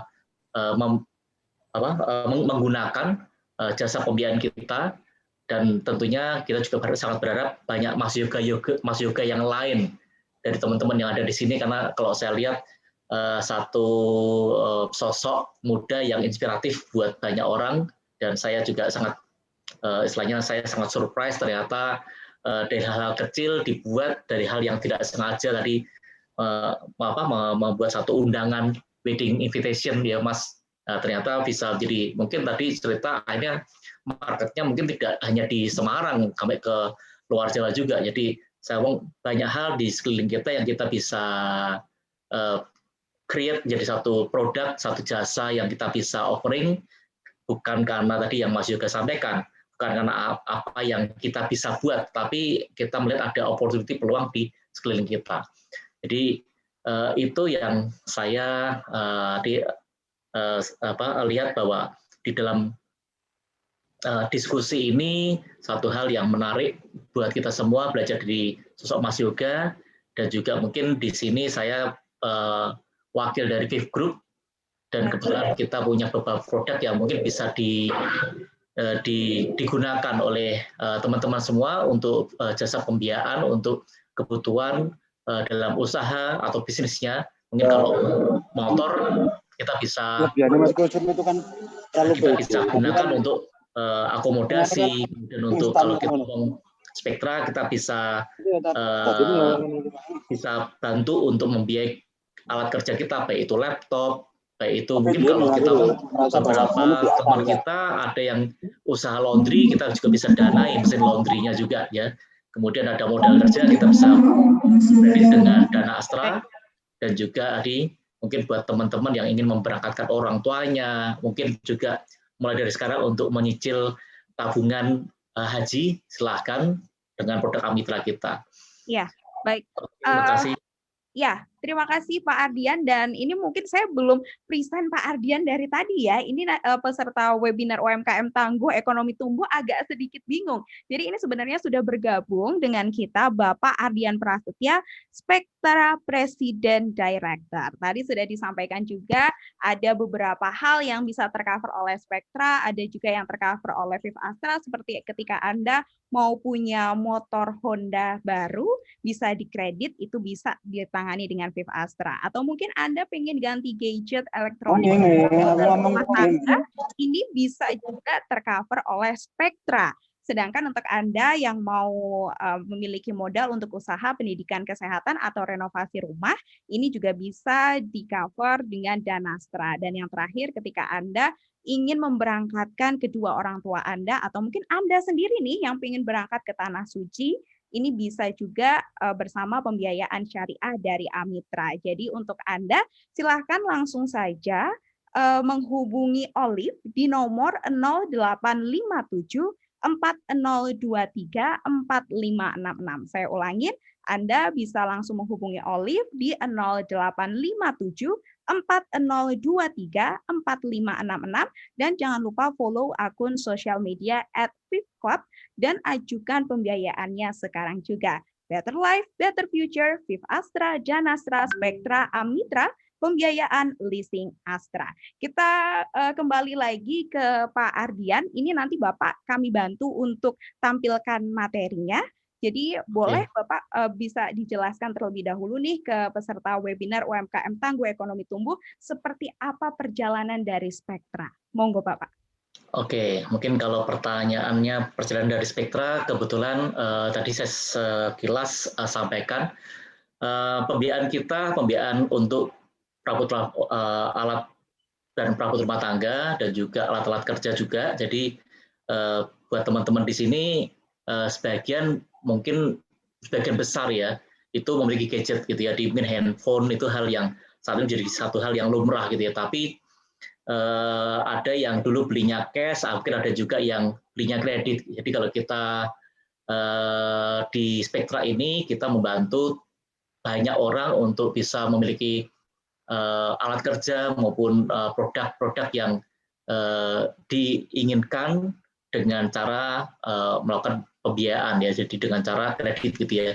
Kalau kita di Spektra saat ini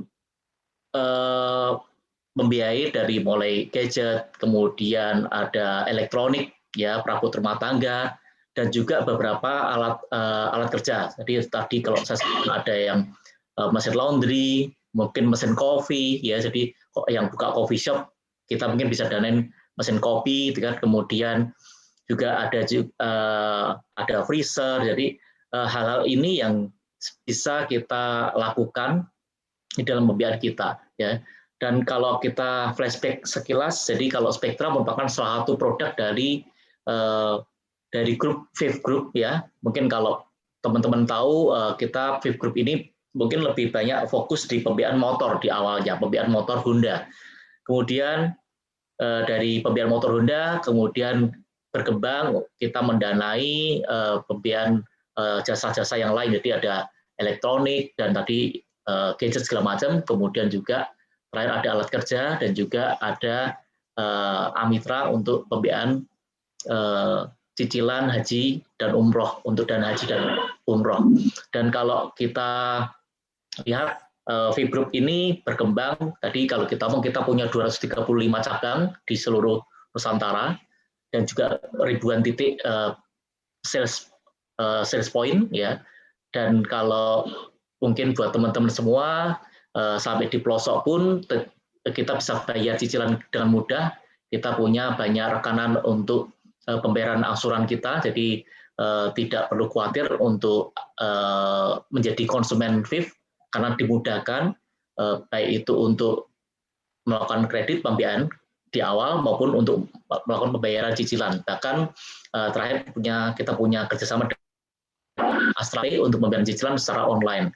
Di Fifth Group ini kalau kita lihat sudah sejak tahun 91 awalnya dimulai dari namanya PT Mitra Pusaka Arta Finance, kemudian berubah menjadi PT Federal International Finance, dan saat ini menjadi Fifth Group karena membawahi banyak perusahaan dan juga banyak produk yang ada di dalam grup bisnis ini.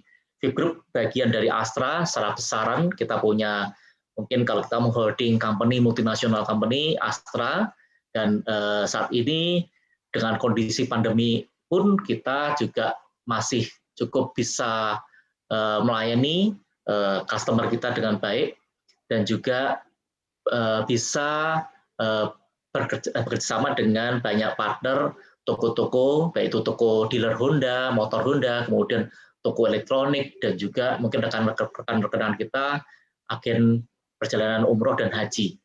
Jadi hal-hal yang menurut saya saat ini di saat kondisi pandemi ini yang memang kita harus mulai berinovasi. Tadi kalau seperti Mas Yirga sampaikan, kita mulai dari yang biasanya kita pembiayaan itu mungkin banyak bertemu dengan orang secara langsung, ya kita ngomong offline activity, kita mulai di tahun mungkin sebelum pandemi pun kita sudah mulai dengan online activity, tapi sejak adanya pandemi maka memang online activity, ya digital marketing maupun digital activity itu menjadi satu hal yang menjadi keharusan buat kita semua. Jadi buat semua yang di sini bisa juga melihat, mempelajari, atau mungkin kalau ingin bertanya atau ingin tahu produknya apa saja dari Fifth Group dan juga Spektra, itu bisa follow Instagram, Facebook ya, @fifthgroup kalau di Instagram, kemudian di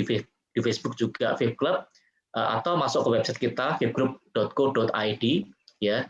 Dan juga kita punya saat ini beberapa activity ya, ada event digital, ada Fifth Fest, jadi pameran digital kita, dan saat ini kita berlangsung juga ada Spektra Fair digital, pameran kita ya digital event kita di Spektra untuk pembiayaan elektronik dan juga perabot rumah tangga ada di 11 provinsi di saat ini, dimulai dari hari Jumat kemarin. Jadi mungkin buat teman-teman semua kalau mau mencoba untuk melakukan online apply atau mencari produk-produk apa saja yang bisa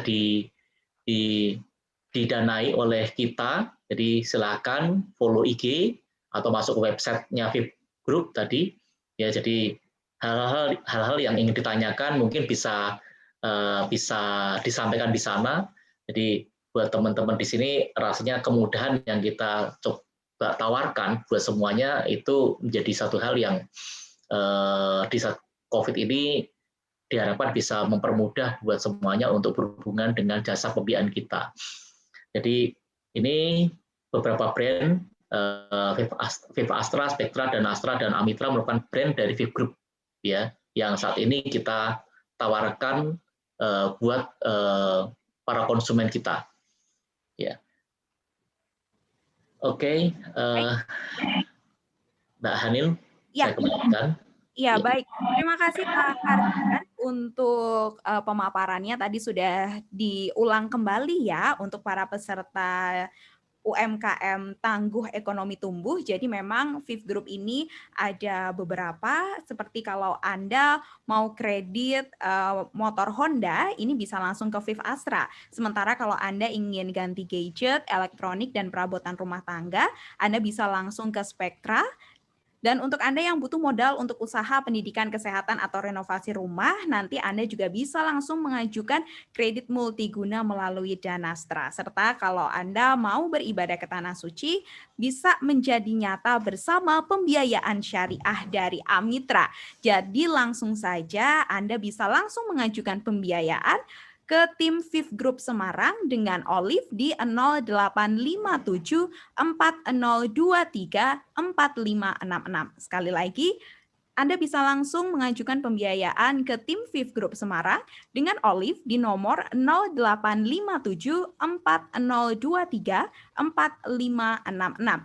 Pak Ardian, ini sudah ada pertanyaan yang masuk. Kita langsung ke pertanyaan saja ya Pak ya. Ini ada dari Koko Geri. Pak Ardian, apakah melayani juga peminjaman, mohon maaf, nah hilang nih di prompter saya tadi ya. Apakah melayani juga peminjaman untuk modal trading, misalnya untuk forex atau cryptocurrency yang sekarang ini lagi eksis nih Pak Ardian? Gimana Pak? Apakah juga dilayani peminjamannya Pak? Kalau dilayani saya mau gabung loh Pak. Ya mungkin khusus untuk produk pembiayaan yang diharapkan tadi untuk forex atau cryptocurrency, rasanya mungkin saat ini dari kita belum bisa melayani ya. Kalau kita lihat memang yang kita support untuk pembiayaan itu memang lebih ke arah produk. Jadi kalau kita mau modal kerja pun memang juga mestinya kita tahu bisnisnya apa dulu yang akan kita danai. Jadi untuk cryptocurrency atau forex ya terus terang mungkin bukan hal yang umum saat ini, tetapi kalau saya lihat bisnis ini mungkin punya satu keunikan yang di dunia pembiayaan seperti kita bukan tidak dikenal, tetapi hal yang berbeda dari yang akan yang kita tawarkan. Jadi kalau kita mau mungkin kita bisa untuk mendanai bisnis forex atau cryptocurrency untuk saat ini.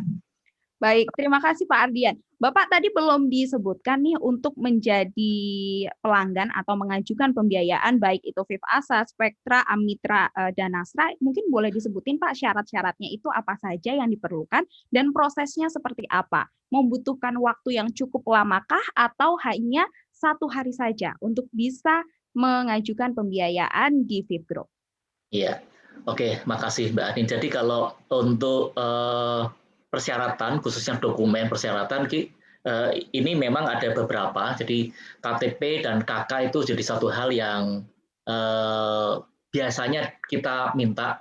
Bahkan untuk Spektra kita mungkin hanya KTP saja. Jadi dokumen kalau kita ngomong cukup simpel ya. Kalau saya omong beberapa itu karena lebih dari satu, jadi kalau 2 itu beberapa. Jadi KTP dan KK untuk pembiayaan untuk di motor, untuk di Spektra hanya cukup KTP saja, dan juga untuk di Amitra maupun di Danastra juga sama, kita hanya cukup KTP KK, dan proses kredit kita mulai dari 30 menit sampai maksimal 1 hari. Biasanya 1 hari itu biasanya masalah beberapa kendala karena ada produk yang harus dipilih, atau ada poin-poin lain yang perlu untuk dilihat lebih dalam. Tapi kita mostly pembiayaan kita 30 menit sampai 1 hari itu hal yang biasa kita lakukan, dan rata-rata kita proses di dalam kondisi normal. Menurut saya kondisi pandemi menurut saya jauh lebih cepat ya, tapi di saat kondisi pandemi ini memang kadang-kadang sedikit ada jeda waktu, sehingga tadi kalau kita mau 1 hari itu waktu terlama buat proses kita, tapi biasanya kita 30 menit sampai 1 jam itu proses kita sudah mendapatkan jawaban, mendapatkan hasil. Baik, sudah dijawab ya pertanyaannya oleh Pak Ardian. Untuk Mas Koko Geri berikutnya, ini ada dari Mas Wisnu. Bagaimana prosedur kehati-hatian di masa pandemi ini sehingga mendapat customer yang bisa dikategorikan A1 atau dengan pembayaran kewajiban lancar? Silakan Pak Ardian. Ya, di saat kondisi saat seperti sekarang ini memang kita tidak hanya melakukan proses prosedur untuk melakukan approval memilih konsumen itu dengan cara yang lama, tapi sudah menggunakan cara yang baru. Jadi dengan digitalisasi, dengan berbagai macam informasi yang kita dapatkan dari banyak sumber, baik itu offline maupun online, itu merupakan bagian cara untuk kita memilih konsumen atau melakukan filter screening konsumen kita, sehingga kita bisa mendapatkan konsumen yang lebih layak untuk kita danai dan juga bisa lancar dalam membayar cicilan. Jadi saat ini kita memang lebih banyak fokus untuk mendapatkan informasi pendanai konsumen itu dengan menggunakan teknologi. Di samping tetap tadi yang kita sampaikan ada offline proses pun juga kadang-kadang kita perlu lakukan juga. Mungkin itu yang saya bisa sampaikan. Baik, tadi Pak Ardian juga sempat menyinggung bahwa prosesnya itu 30 menit sampai dengan 1 hari ya Pak ya. Itu untuk semua Fit Group, maksudnya dalam artian Astra, Spektra, Amitra, dan juga Danastra ya Pak.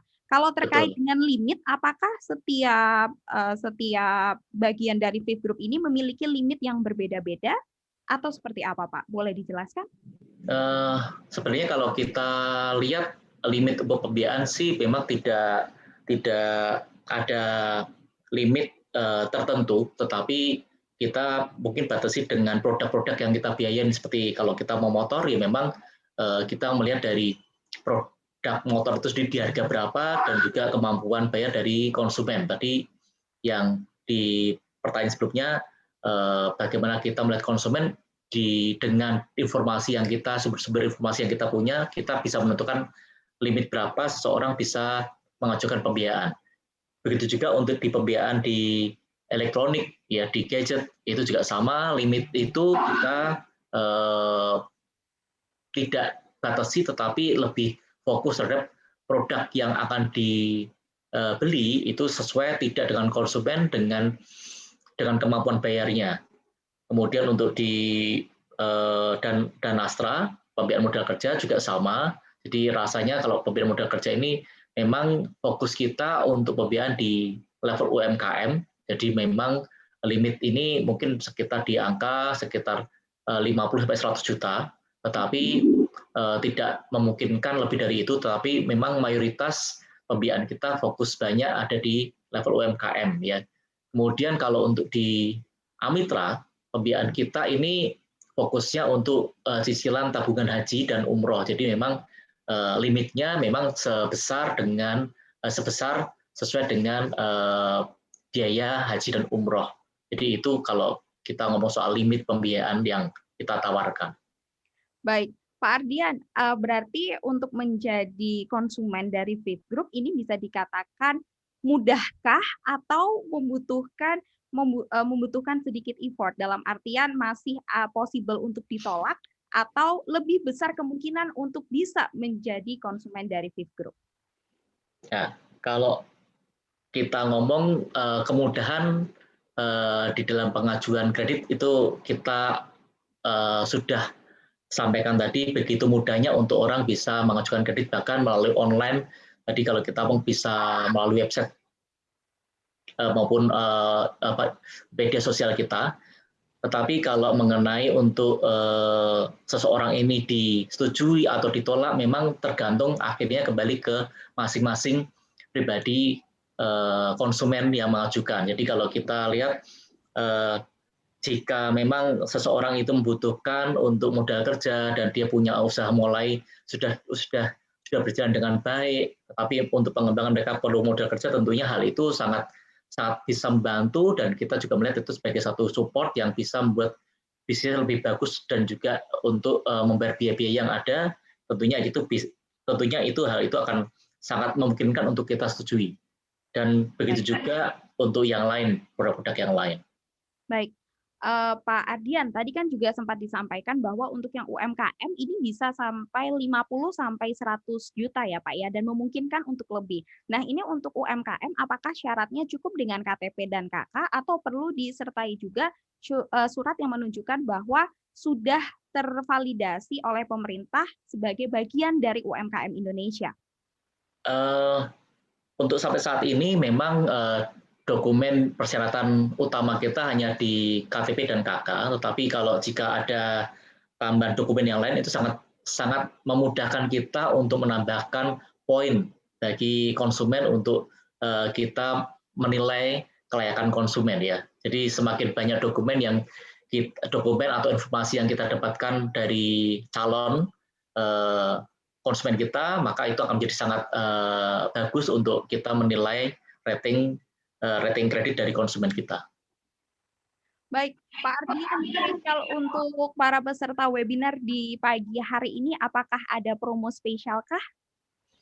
Ya, tadi mungkin disampaikan Mbak Anin di depan, juga di pertengahan juga disampaikan, memang ada beberapa promo yang saat ini berlangsung, khususnya di saat pandemi di bulan ini, karena kalau kita lihat ya dengan kondisi pandemi ini banyak, tadi disampaikan Mas Yuga juga banyak dari teman-teman kita itu juga mengalami kalau kita ngomong bisnisnya juga sedikit agak sulit atau secara keuangan cukup ketat, tetapi ada kebutuhan, dan ini yang juga kita lihat sebagai satu hal bagaimana bisa membantu orang-orang sekitar kita dengan pembiayaan. Jadi saat ini kita punya beberapa promo, atau di setiap produk kita punya promo. Jadi seperti di pembiayaan motor, kita punya promo dengan melakukan potongan angsuran 3 kali untuk tipe-tipe tertentu seperti Scoopy Series, dan juga potongan 4 angsuran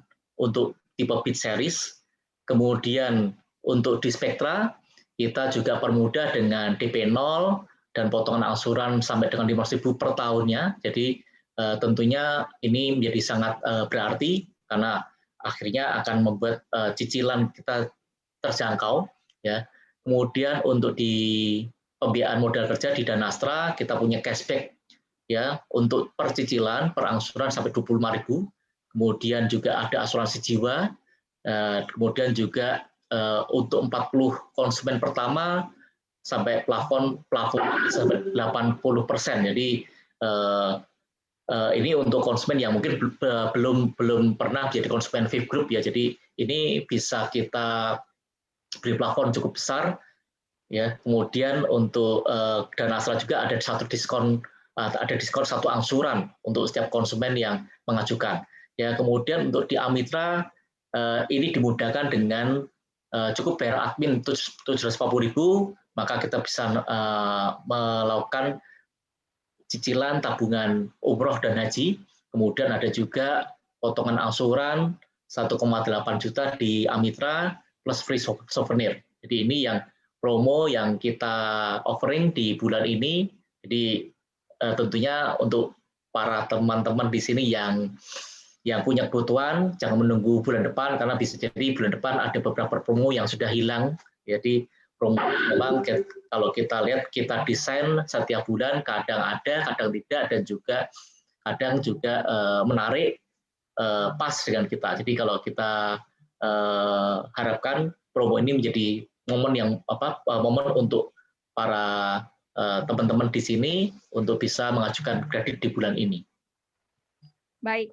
Jadi kalau misalnya nih dari teman-teman UMKM tadi seperti yang disampaikan sama Mas Yoga di awal, mau upscale bisnisnya terus membutuhkan pembiayaan, ini cocok sekali sepertinya untuk Anda segera untuk mengajukan pembiayaan sekarang juga. Ini saya ulang kembali, promo VIP Group khusus untuk Anda peserta webinar UMKM Tangguh Ekonomi Tumbuh.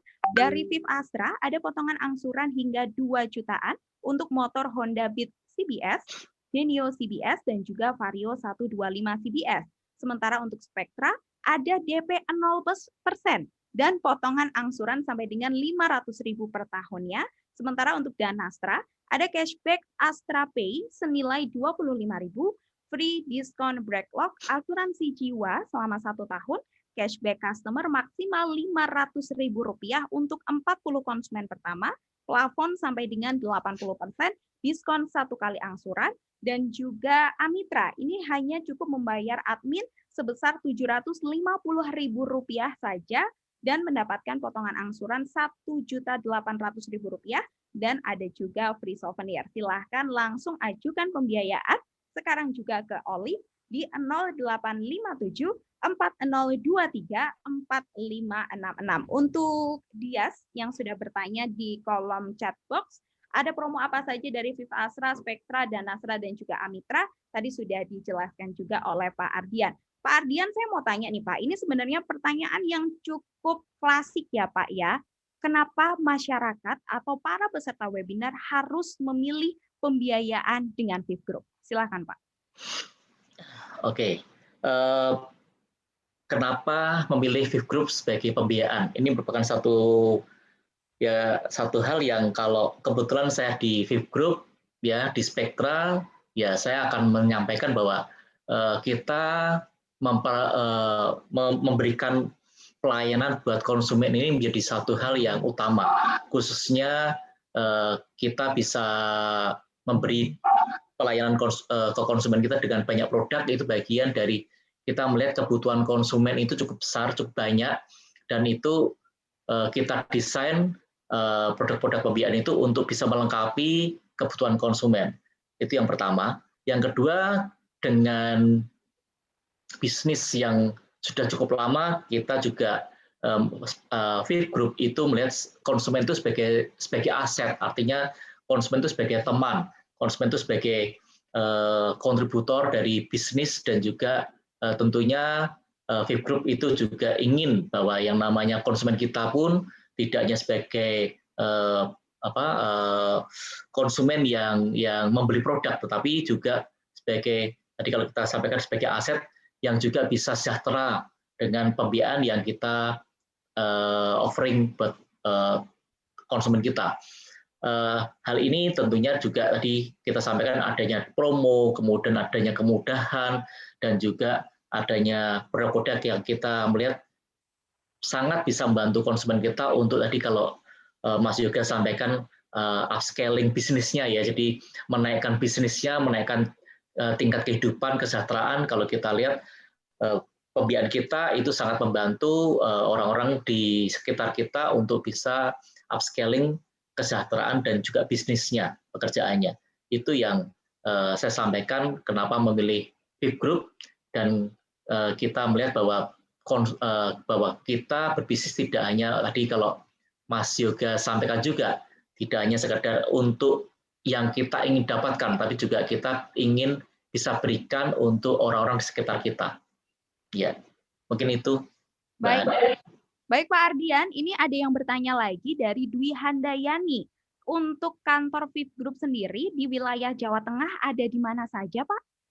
Ya, kalau kantor VIP Group di Jawa Tengah, di semua kota besar di Jawa Tengah sudah ada. ya.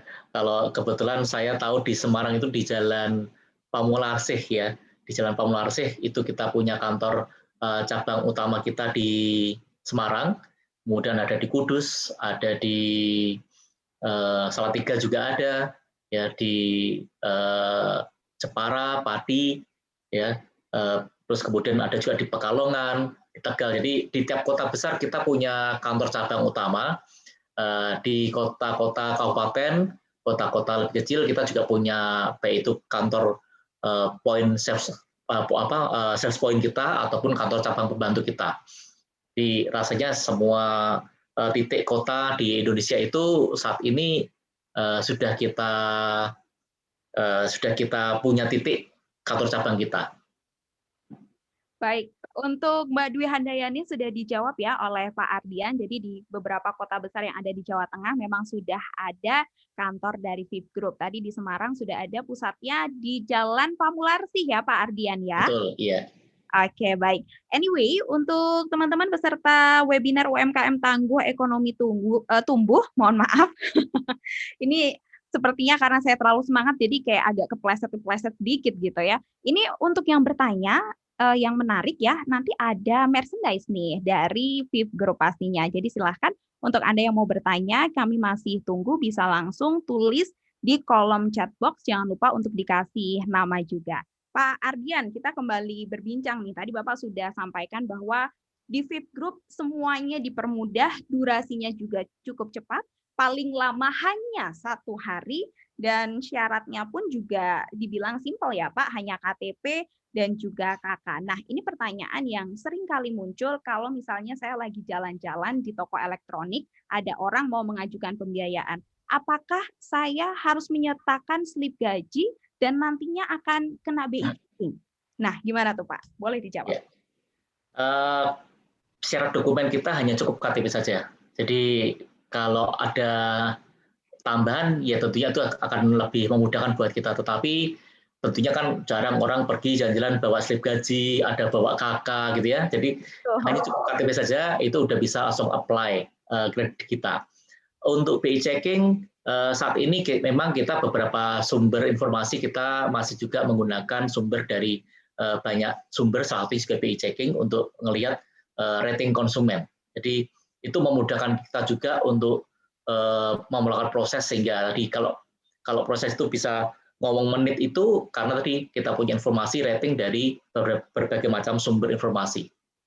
Baik, berarti untuk BI checking ini juga masih digunakan oleh VIP Group ya Pak ya, sebagai salah satu informasi track record calon konsumen seperti itu. Anyway Pak, saya juga mau bertanya nih, ini kan di VIP Group ini kan ada VIP Astra, ada Spektra, ada Amitra, dan juga ada Danastra. Nah, ini apakah dari keempat tersebut ini memiliki waktu durasi yang sama untuk proses pembiayaannya? Karena misalnya nih Pak, untuk di Spektra sendiri kan tidak mungkin ya ada pembiayaan, atau mungkin tapi tidak banyak, ada pembiayaan yang sampai 100 juta atau mungkin lebih dari itu. Sedangkan untuk yang tadi Danastra modal usaha kan memungkinkan untuk jumlahnya lebih dari itu. Nah, apakah untuk jumlah limit yang berbeda ini ada ekstra juga nih, ekstra checking juga nih dari VIP Group? Betul Mbak Ani. Jadi untuk bukan limit ya, jadi plafon yang diminta oleh konsumen atau produk yang akan didanain oleh kita karena dibeli oleh konsumen itu memang akhirnya akan berkorelasi terhadap proses kecepatan kita. Jadi kalau seseorang mengajukan kredit untuk tadi kita ngomong gadget atau elektronik, mungkin kita punya rata-rata proses itu sekitar 15-30 menit ya. Tapi ada juga konsumen yang mengajukan kredit, kalau yang saya terakhir banyak tahu itu adalah kredit mesin laundry yang harganya mungkin 70 juta sampai 100 juta gitu ya. Itu juga kita danai, tetapi kan tentunya juga dengan limit harga yang cukup mahal ya, di atas 50 juta, kita mungkin perlu juga cek kegunaan mesinnya, kegunaan mesin laundry itu akan digunakan untuk di mana, kemudian juga kita juga mungkin perlu verifikasi ada beberapa hal yang kita perlu lakukan. Begitu juga untuk pembiayaan, tadi kita ngomong modal kerja. Jadi kalau modal kerja ada yang kita lihat butuh hanya 15 juta, 20 juta, tapi ada juga yang butuh sampai 100 juta. Itu yang tentunya akan berbeda limit proses, berbeda waktu proses kerjanya. Jadi rasanya itu memang berpengaruh terhadap tingkat kecepatan proses kredit kita. Ya tentunya di setiap produk yang kita sudah offering, kita punya rata-rata kita punya time service yang kita tentukan untuk bisa lebih cepat, lebih bagus untuk konsumen kita. Mungkin itu yang saya bisa sampaikan. Baik, Pak Ardian, ini sudah ada Mas Edi Prayitno yang bertanya. Siang Pak Ardian, apakah untuk pengajuan Spektra yang ditolak bisa diajukan kembali? Dan apakah konsumen akan diberitahu tentang penolakan tersebut? Silahkan Pak Ardian. Ya, kalau untuk mungkin yang terakhir, kalau alasan penolakan rasanya sih tidak bisa kita sampaikan ya, karena alasan penolakan itu sifatnya konfidensial karena kita punya beberapa alasan yang didasarkan dari beberapa sumber. Tapi kalau untuk pengajuan ulang dari konsumen yang ditolak itu sangat memungkinkan, ya, karena bisa jadi di saat pengajuan yang pertama dengan yang kedua ada jeda waktu atau mungkin ada informasi yang kita dapatkan berbeda. Misal seseorang saat mengajukan di bulan lalu, seseorang ini di saat kondisi bulan lalu belum bekerja, tapi di bulan ini karena sudah bekerja di satu instansi atau perusahaan dan membutuhkan alat kerja, misalnya motor atau mungkin membutuhkan alat kerja baik itu laptop atau mungkin bahkan gadget gitu ya. Nah, itu hal-hal yang sangat memungkinkan untuk orang yang sebelumnya ditolak, kemudian pengajuan yang kedua disetujui. Jadi nggak perlu khawatir untuk mengajukan ulang proses kredit, atau bahkan mungkin di waktu tidak sampai 1 bulan, pengajuan juga bisa dimungkinkan. Ya, jadi selama informasi yang kita dapatkan lebih banyak untuk bisa melakukan evaluasi konsumen, itu merupakan bagian untuk menambah kredit point untuk konsumen kita. Baik, terima kasih Pak Ardian. Untuk Mas Edi Prayitno sudah dijawab langsung pertanyaannya. Dan untuk Bapak Ibu yang sudah bergabung di webinar UMKM Tangguh Ekonomi Tumbuh present by Fifth Group, jangan lupa untuk bisa mengisi survei karena ada 3 survei yang harus diisi, ada pra, pasca, dan juga evaluasi. Dan untuk Anda yang melengkapi ketiga survei tersebut, ini akan mendapatkan merchandise yang menarik dari Fifth Group.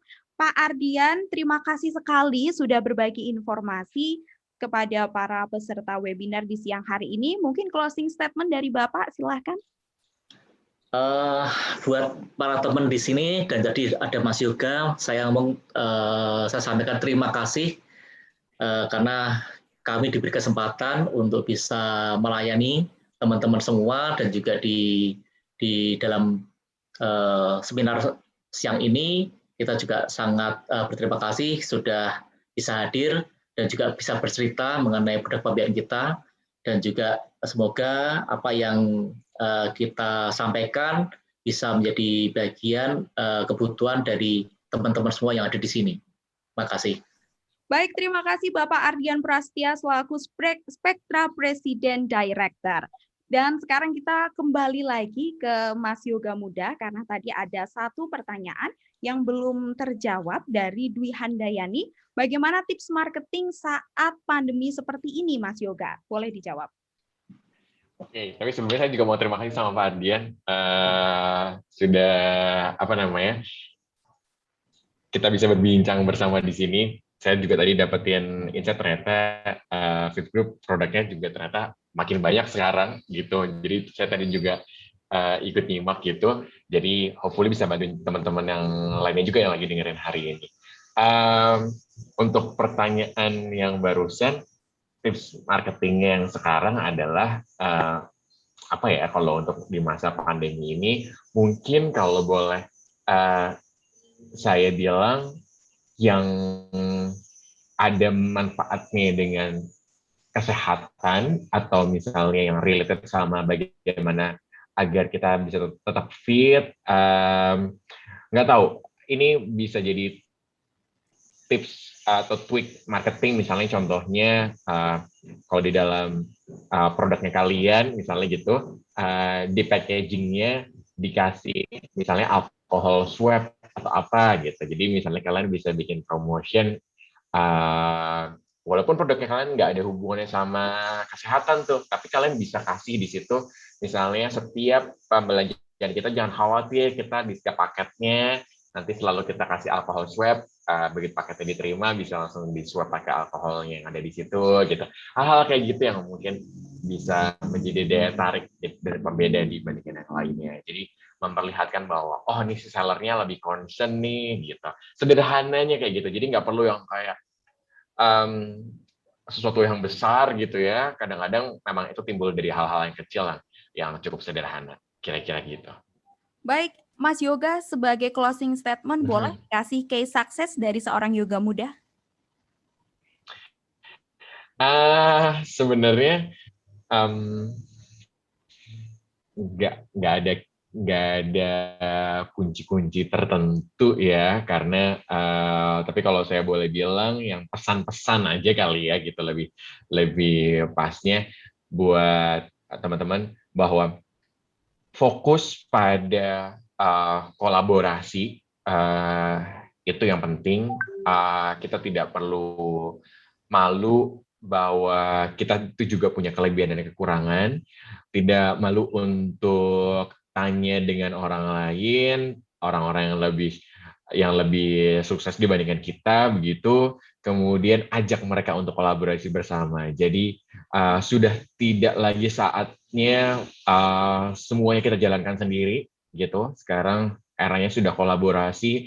Misalnya mungkin di sini ada Bapak Ibu yang punya bisnis yang related, bisa diajak kolaborasi dengan saya misalnya, saya akan sangat welcome sekali gitu. Jadi kita atau bahkan di antara teman-teman yang di sini, siapa tahu mungkin di sini mungkin nanti di kolom chat mungkin ada yang bisa nge-share bisnisnya apa atau segala macam. Yang lainnya bisa baca, kok saya juga lagi nyari tuh produk itu misalnya. Jadi kolaborasi itu yang penting. Dan kemudian buat saya mungkin kalau boleh dibilang satu lagi adalah fokus sama human. Jadi people ini penting. Jadi building a business is not just marketing, strategi, jualan, dan melupakan bagaimana timnya. Sekali lagi, tim yang kuat, tim yang solid, itu akan menghasilkan produk yang inovatif, produk yang bisa leading the market. Itu adalah hasil dari tim yang kompak dan solid. Jadi tim yang solid itu menjadi fokus para entrepreneur yang sedang menjalankan bisnisnya. Paling itu sih 2 pesan-pesan saya yang paling penting menurut saya.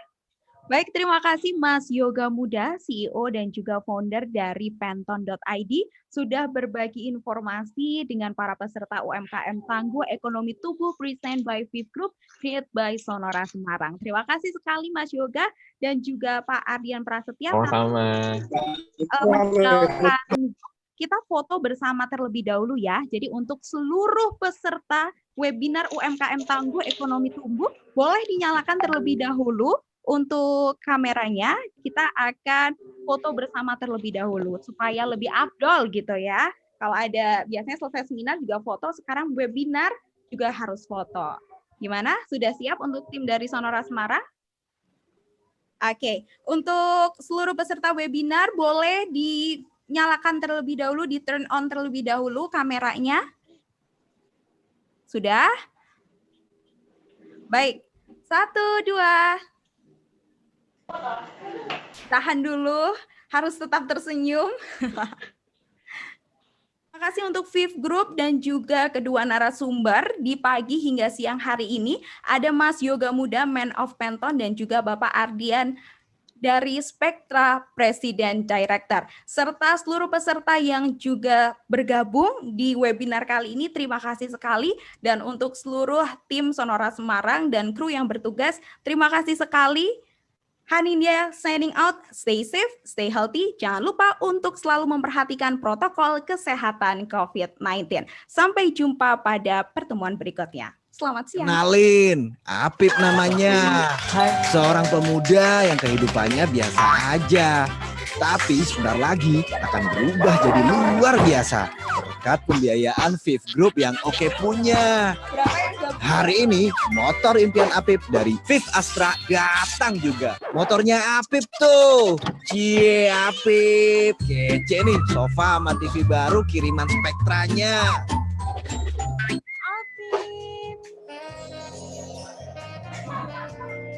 Jadi entrepreneur dan punya coffee shop memang mimpi Apip selama ini. Selamat Apip, makasih Danastra. Ini yang keren dari Apip, bisa berangkatin kedua orang tuanya untuk umroh pakai Amitra.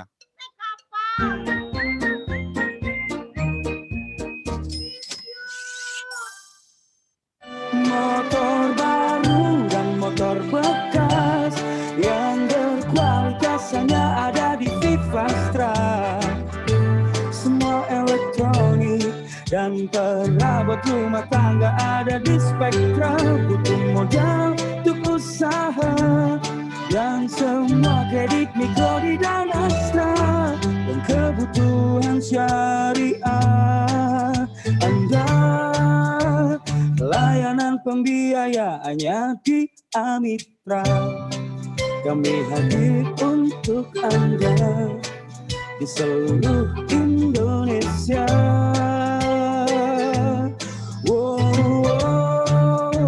Viv Group solusinya. Viv Group, better life, better future.